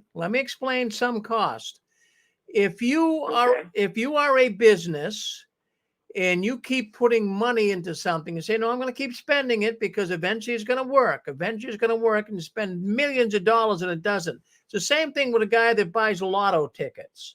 Let's say a guy buys lotto tickets every day and he spends thousands of dollars on these tickets and he never wins. But then he says, well, geez, if I stop now, you know, everything is lost. I might as well just try it again because everything is already lost anyway. So it's what they call some cost. And that's exactly what's going on right now with so many people. They can't get out because they put so much time, so much effort, all of their life into the witnesses. And they say, geez, I can't leave. I got so much invested in this that I have to stay with it. That's good analogy. Thank you, Steve. Well, no, I like the way you explained that, but you know, you were asking why, you know, people can't figure it out. There are people out here that are scared to admit they're wrong. And I see that with so many, and what you were talking about at the assemblies, you watch the videos of people in the assemblies, and all you do see is the elderly, you know, and that's all they have in their life, you know. And I mean, it's sad, but think about it, you know, they've spent their whole life and their whole fortune given to an organization that, you know what, failed them. But damn, if you can get them to say that they were, you know, made a mistake. That's all I wanted to say, Rick. Well, you said a mouthful, and that's good, Steve. Always good to hear from you. You're a valuable contributor here to the Six Screens, and don't you be a stranger. We're looking forward to you coming back with us, okay? Absolutely. All right, good man. All right, that's our good friend Steve out there in Kansas. You know, I wanted to bring something up here that I think, but before I do that, I just want to see if Reese from the belly of the beast down there in New York City, are you on with us tonight? I think Reese might have got disoriented from last week because last week he was on with this Halloween special, but he didn't realize his program was this week. But that's okay. That's all right. We're going to keep moving forward, and Reese will be back with us in 2 weeks.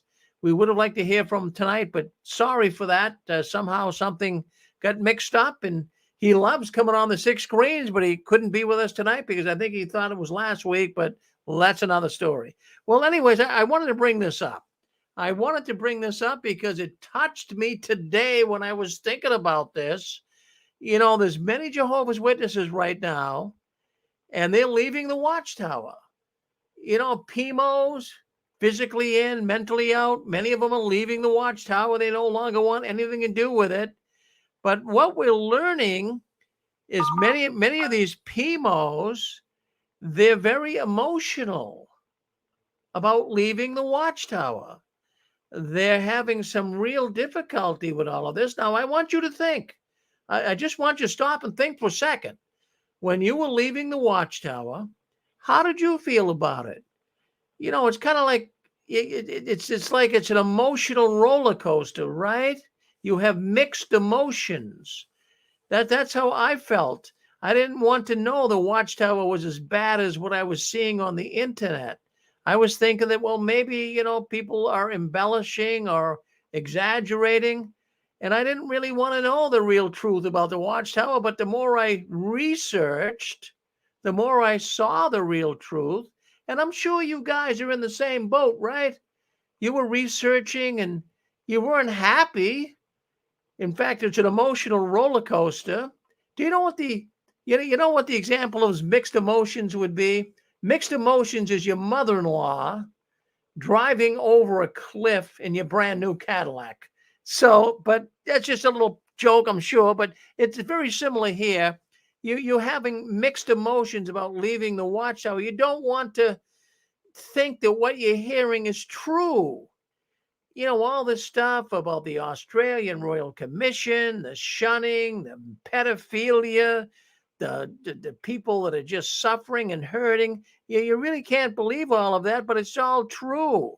And then the more you heard, the more emotional you would get. But I'm going to tell you something right now that's got a lot of PMOs, those people that are physically in, mentally out. I'll tell you what's really bothering them is the constant call for donations.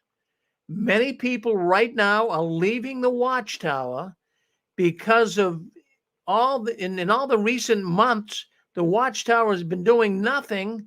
Almost every meeting asking for donations, asking for money, and how you could do it. And, you know, many people, as I say, are now leaving because of it. As a matter of fact, one woman that I got information from the 6 screens today, she is, you know, her husband is leaving. He can't stand it anymore. But now she's waking up as well. But she said to him at the meeting last week that she can't stand how the Watchtower keeps asking for donations and how they are using the donations. She doesn't believe them. As a matter of fact, she got thinking, why do they want so much money? Why do they want our money? Why do they keep asking? Are they greedy? You know, they're saying she thought that we've always been taught that as a witness that materialistic pursuits, that's a form of idolatry. So this really bothered this woman. And this woman now is getting to the point that she's going to leave the Watchtower. So, you know, it's very difficult when you have been involved with an organization, you love the organization, right, as Jehovah's Witnesses, and now all of a sudden you're experiencing the lies, you're experiencing all of the turmoil, the commotion, the fraudulent activity that's going on in the Watchtower, and now you feel like your whole world is being ripped apart. Do you feel that? Well, I kind of felt it when I was finding out about the Watchtower when I first left it, all the time, the money, the effort that I put into this, and now I'm finding out it's nothing but one big lie. Well, that can be very problematic. It can be devastating when you find out. Yes. Yeah, I just wanted to, you know, chime in along with you. you know, we talk about, I think it was Charles Taze Russell wrote that book, Crisis of Conscience, but it's a crisis of conscience for every one of us that come out of there. I mean, Jeff, the guy who's been commenting a lot tonight, he wasn't even baptized, but he was so indoctrinated, it was like hell on earth for him. And so all of us literally have to go through hell when we come out, because we have been told over and over, this is the truth. We were branded. I was a little boy when I was in. It was 59, you know, when I started my journey in there, 1959. And I was told every week, every day, this is the truth. This is the truth. And you know, when that branding comes in at such an early age, we're branded. It's almost like a permanent branding. You know, they were trying to study the Muslims, and they were like, why do these 5-year-old kids have bombs strapped to them? How can they do that? Because they're already brainwashed. Their minds have already collapsed in. They've already bought in hook, line, and sinker. So when we were told God's name is Jehovah over and over a million times, and they also used another scripture, I don't know if you remember, but it said, where would we go? We have the sayings of everlasting life. That was pounded in our heads over and over. So even if you started to have a crisis of conscience, you would say to yourself, where do we go? We have the sayings of everlasting life. You know, God's name is Jehovah. We're not like Babylon the Great. But then what happens, like what's happening with you, Rick, what you're talking about here, is the crisis of conscience comes in. Wait a minute. They said those who passed the plate were Babylon the Great. They said that was Babylon the Great. We don't pass the plate. We're not like Christendom. We don't pass the plate. And now they're passing the plate every week at the Zoom meetings. And the people are kind of separated. The people can't really talk. Think about that, Rick. They're divided. You know how they've got everybody 6 foot apart and everything? Nobody can really communicate. I mean, you know, like they used to at the Kingdom Hall. But we have been so brainwashed. We have been so branded with JW ideology. We have the truth. We have the truth. When an opposite idea comes into our infrastructure of beliefs, it is a crisis of conscience, because what happens is, Rick, our temple is held up by these beliefs. So when we start to think maybe this isn't the truth, we have to risk. That's why they say it takes great courage, because our whole infrastructure will collapse.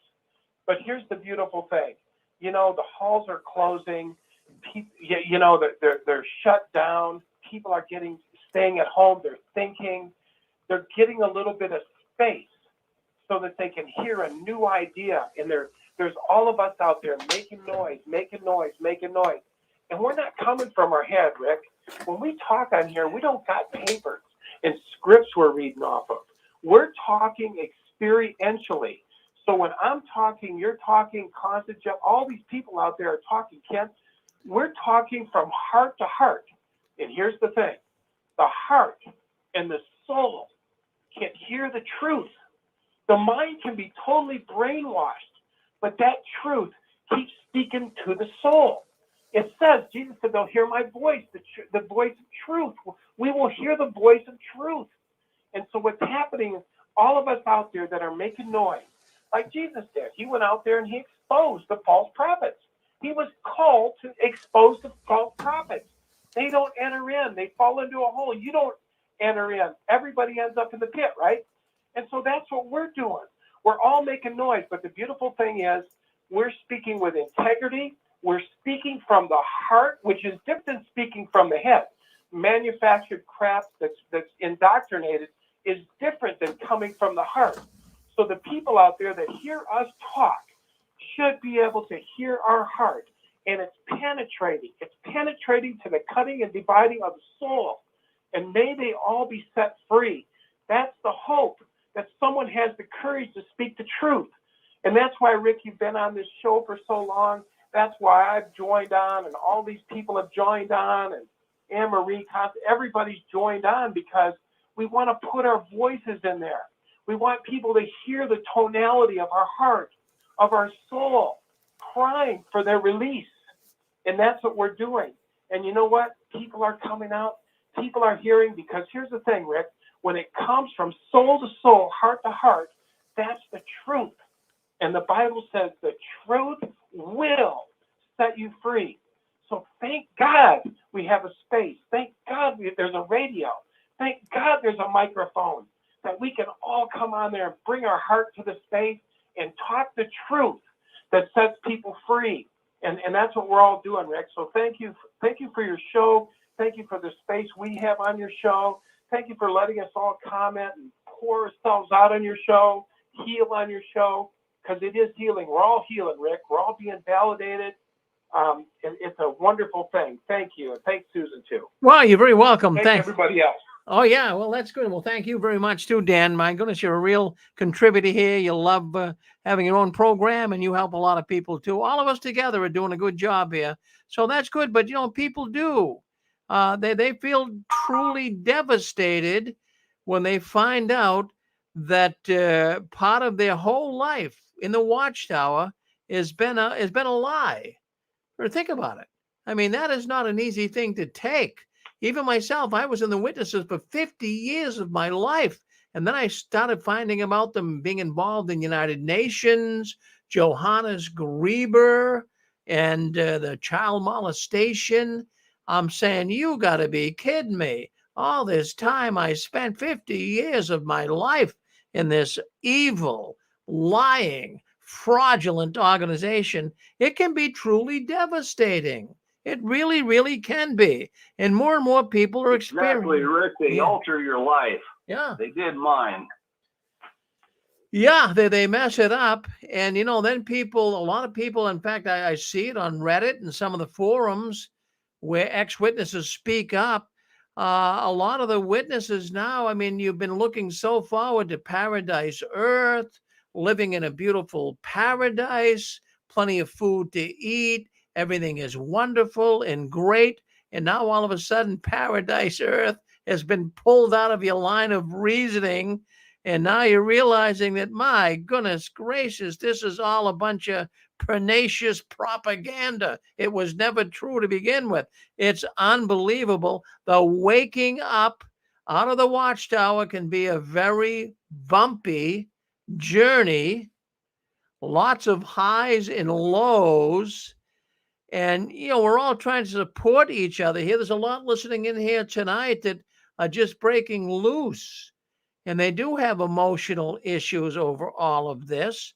And that's why we're here. We're here to help them with that. And we can all talk together. And what's waking the witnesses up? The constant asking for money as of late. As a matter of fact, some witnesses are even saying some of the new songs are helping people wake up. Some of these new songs, if you guys aren't aware of it, it's all about we need to be doing more for the organization opposed to praising God. It's more what we should be doing than praising God. And aren't these songs supposed to be about praising Jehovah? Those are the songs I used to sing. But now this dumb cult is having songs on how we should praise the organization. So I just wanted to bring that up to you guys because I find it very, very interesting. Yeah. So you're on. Got to pay Whiskey Morris's whiskey bill. Oh, yeah. He's got a big whiskey bill. Big whiskey bill. Yeah, absolutely. My goodness. Well, I tell you, I guess Reese is not on with us tonight. Reese, are you out there? Well, Reese, like I say, must have got mixed up, but don't worry. He'll be back in 2 weeks. He'll be back with his conspiracy theories and what have you. So we'll listen to him in a couple of weeks when he comes back with us. But yes.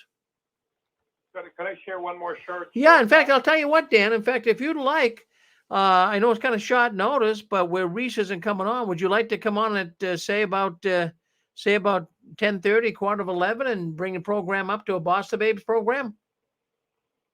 Sure. Sure. Is that like another 20 minutes? Yeah. Say in about another 20 minutes, I'll bring you on, and you can I'm going to give you free reins here, and you talk about whatever you want to talk about. We'll call it Heart to Heart program, and we'll go it like we normally do, and you come on and just talk to the audience, Okay. Sounds good, Rick. Good. Thank you. Good. Thank you. Yep. All right. Well, so Dan will be back. We'll do a special edition of his Heart to Heart program. I'm sure he'll have a lot to share with you. So he'll be back. I was looking to Reese coming on, but it looks like Reese is not coming on. But that's okay. We'll have Dan come on, And Reese, like I say, will be back with us in a couple of weeks. All right, let's see what else we got going on here behind the curtains. Lots of things happening in the Watchtower, but did you feel emotional strain? How did you first feel when you found out the Watchtower was nothing more than a fraud? I mean, I go back to that day, and boy, I'll tell you, walking around in the daze, I'm saying, this can't be. This is true? Are these lies I'm reading about? But that's the things that you would say, right? So it's a difficult thing, and it feels like you're being ripped apart, and especially for your loved ones, too. You're watching them. Maybe you kind of woke up earlier than them, and you say, okay, I got this now. Then all of a sudden you see a loved one waking up and saying, I don't believe in the Watchtower anymore. You can see the emotional anguish, and you can see them just walking around in a really anxious mode. It's very devastating when you see the Watchtower as nothing but one big lie. Yeah, so I wanted to bring that up tonight. If you'd like to speak up, you're on with us. Go ahead. Hey, Rick, quick thought. Yeah. You mentioned earlier in the program that the Watchtower Bible and Tract Society was conditioning its members, if they needed a blood transfusion, what they should do. And I was just thinking about that for a moment or two. And, you know, if you could lose your everlasting life to taking a blood transfusion, wouldn't God have told Moses to make the 11th, or he would have etched it in stone, the 11th commandment, thou shalt not take blood? Here's the thought. Yeah, well, you would think it would be there if it was that profoundly important. You think that it would have been one of the commandments, right? Under the Mosaic law, the person was unclean for a few days, but they were not stoned to death or pushed out of the tribe. All right, Pixie. I mean, where do you get all your knowledge? If they ate an animal that wasn't bled properly, yeah, they weren't permanently pushed out of the tribe. Well, that's interesting. Yeah. So, well, Pixie, you're a very knowledgeable lady. You seem to. Do you do a lot of research on the Watchtower? I mean, how do you get all the? I was a reporter in my misspent youth. I left in my 20s, and the book by Barbara Harrison, Visions of Glory, is free online. It was in her will to leave it where you can download it for free. Wow. Well, I know you. And in the 1980s, that was the only book I could find at the public library. And I sat all day and read it, and when I left, I felt like a weight had been lifted off of me. But that's not to say that I didn't go back to the organization when I did my parents' care. So I had been out for decades, and then I went back, and then I saw that it got really culty. It's almost a book again, please. Excuse me? What's the name of that book again, please? The name of the book is Visions of Glory by Barbara G. Harrison, and it's free on your computer.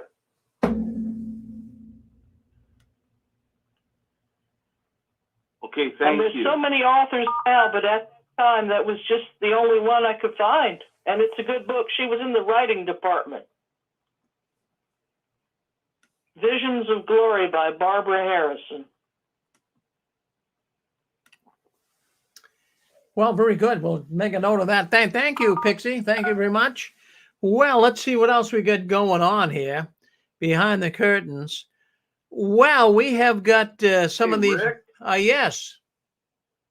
Yes, sir. I want to tell everybody on here that's listening tonight, and I've talked to my doctor, and everybody should talk to their doctors and let them know that there's a liaison team, that if there's a witness in the hospital that needs a transfusion, that, you know, they'll send a team up there to try to interfere with this person getting a transfusion. And, you know, just, you know, they need to let their healthcare professional know that this goes on, and you know, they go up there, they're well spoken, well dressed, as you all know, and everybody does, and just kind of let them know that they'll interfere with that to save somebody's life, you know. So that's all I want to say. Well, yes, that's good. That's a lot to say. Thank you very much, Jeff. Okay, now here's what we got. You know, we have some pilot programs going on right now, according to the Watchtower. Pilot programs for bringing people back to the Kingdom Hall, and this is going on in Chile, and also, I guess, in parts of Belgium and maybe some other remote areas around the world. But first meetings. I'm going to put a picture up. I want you to see the first meeting here, going back to the Kingdom Hall in Chile. So let me see if we can't get that up. You can see it on YouTube and Facebook. Let me share this particular. This is fascinating. I want you to see this. I think you'll find it very, very crazy. Let me just get here and see where it is. Just trying to find the screen that I put it up on. Okay, would it be this one here? I'm not sure. Well, it shows a picture. Hold on 1 second. I'm still kind of new with this, trying to work through the YouTube. Boy, where is it? Where'd you go? My goodness, I think it's this one right here, maybe. All right, let's share it. Yeah, that's it. And we're going to bring this up to you. You're seeing it right now if you're on YouTube. That is the first meeting of Jehovah's Witnesses in Chile. Look at them all. My goodness, look at them all. They're all wearing masks. Is that crazy or what? There's the Jehovah's Witnesses first meeting in Chile in the Kingdom Hall since the COVID pandemic. It is so ridiculous looking to see them all with masks on, standing up and kind of hooraying that they're back and over enthusiastic, unbelievable. But I wanted to bring that. These are poor people, friends. These are poor people. They don't know what the heck they are doing. They really don't. They're in the Kingdom Hall with masks on. It looks like a real live horror movie. At first glance, the lady on the right with the pink dress, if you're on YouTube and Facebook, you can see it. The lady on the right with the pink dress, she looks like she's flipping a giant middle finger to the congregation. It's hilarious. This is not your grandfather's organization anymore. So there we have Chile, one of the pilot programs for the Jehovah's Witness organization. One of the first meetings they're going to have in Chile. Well, what about in the United States? Every other church is meeting. Baseball games, World Series, all these Super Bowl games and everything else are meeting. And the witnesses are still, wow, we got to be so careful. We got a pilot program. Open the Kingdom Halls. What are you afraid of? I think they're afraid that the people won't return. That's what I think. So we'll just have to wait and see. But there you go. Let's go back. Let me exit out of this screen. Let me go back to our YouTube. So there you go. I hope you guys had, I guess you had a chance to see it. So that was good. Our brothers and sisters well, let's see. Let me just get this out of here. Let me see if I can't get back here. Yeah, stop sharing, which I did. Okay, we're back. I'm learning, friends. I'm trying to learn here. You know, we were broadcasting on 4 different networks, but I'm getting it. We're getting it. Eventually, give us a couple of months, and we'll be right up to spec. All right, so let's take a look here. Let's see what else we got going on behind the curtains. Oh my goodness, I saw this story. I thought you might be very interested in this story.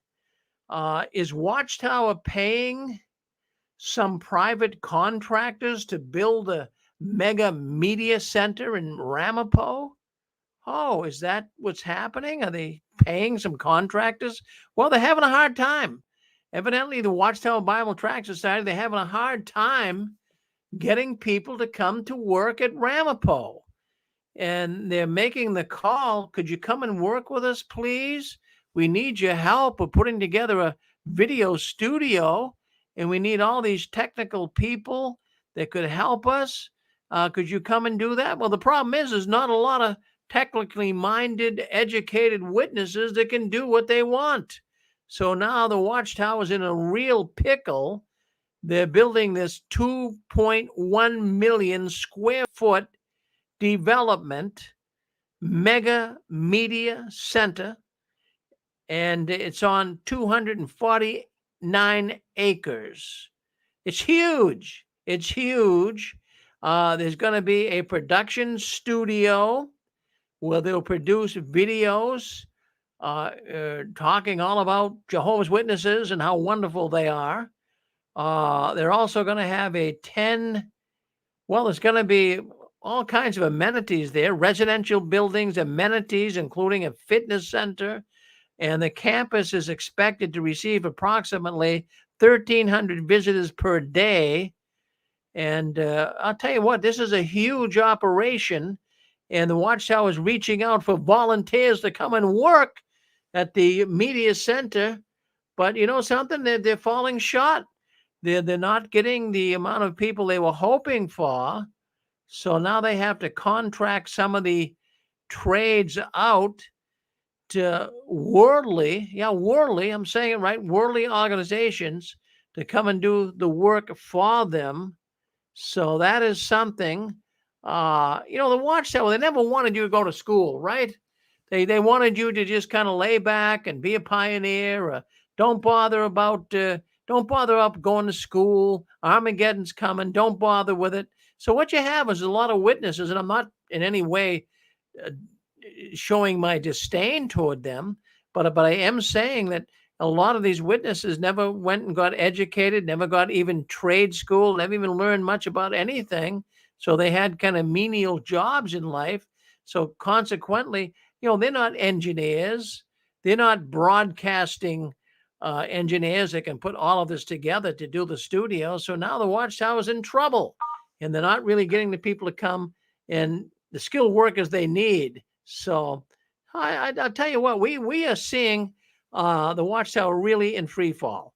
Now, another thing I wanted to mention, always around this time of year, the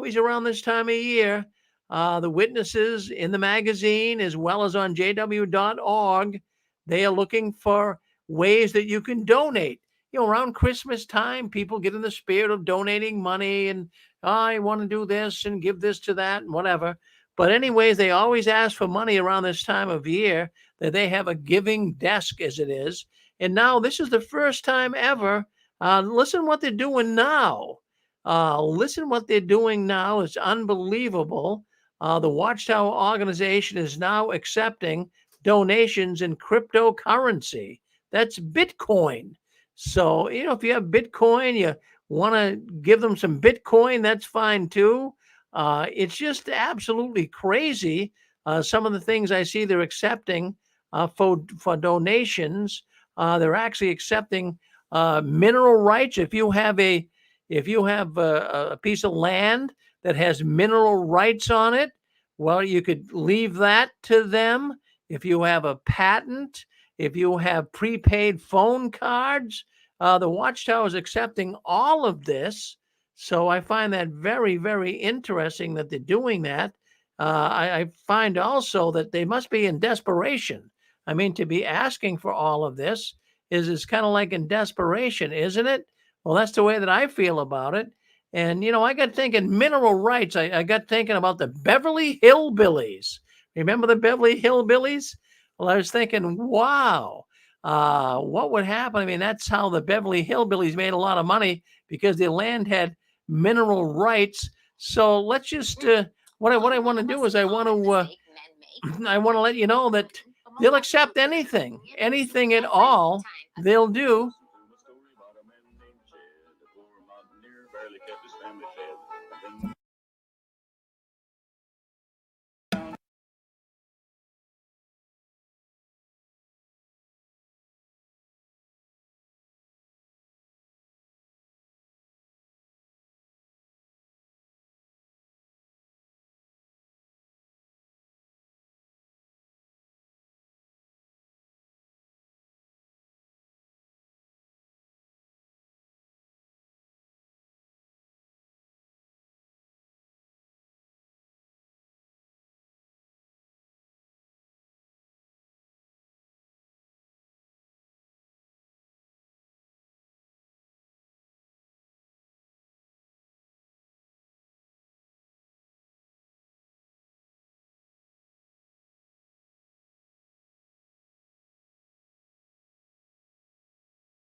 You're Yep, right. you're muted on YouTube. Thank you. Well, you're absolutely right. Thank you. Somehow the microphone did get disconnected. I'm sorry for that.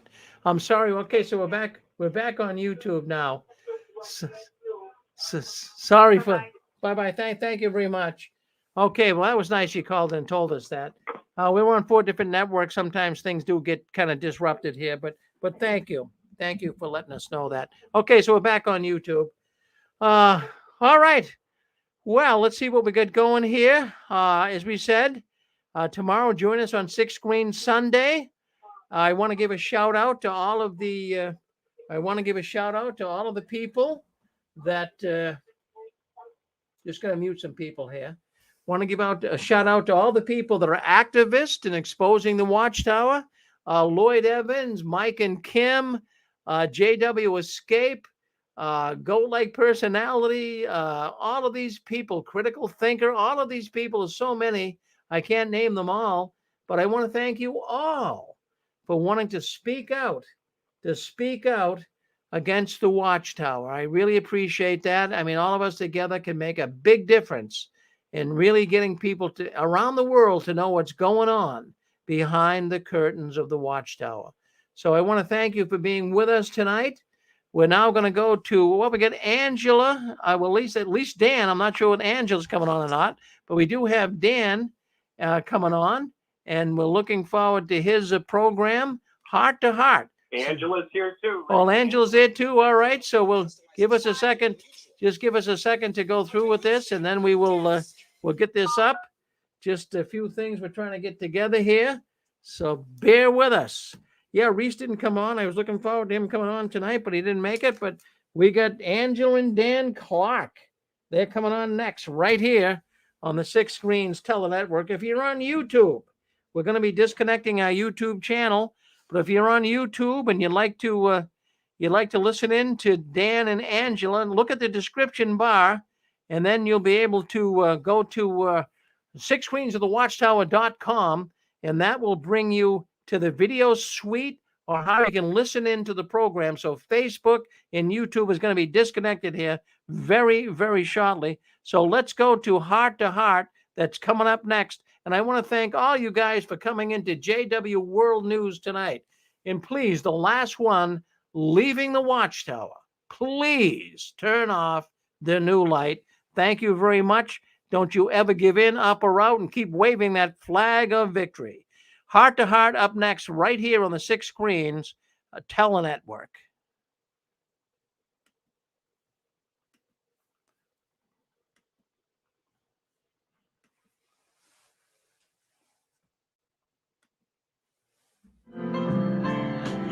You're on the 6 Screens Telenetwork, earning the reputation of giving all the right ingredients, uninhibited in exposing the hardcore facts about the Watchtower Society.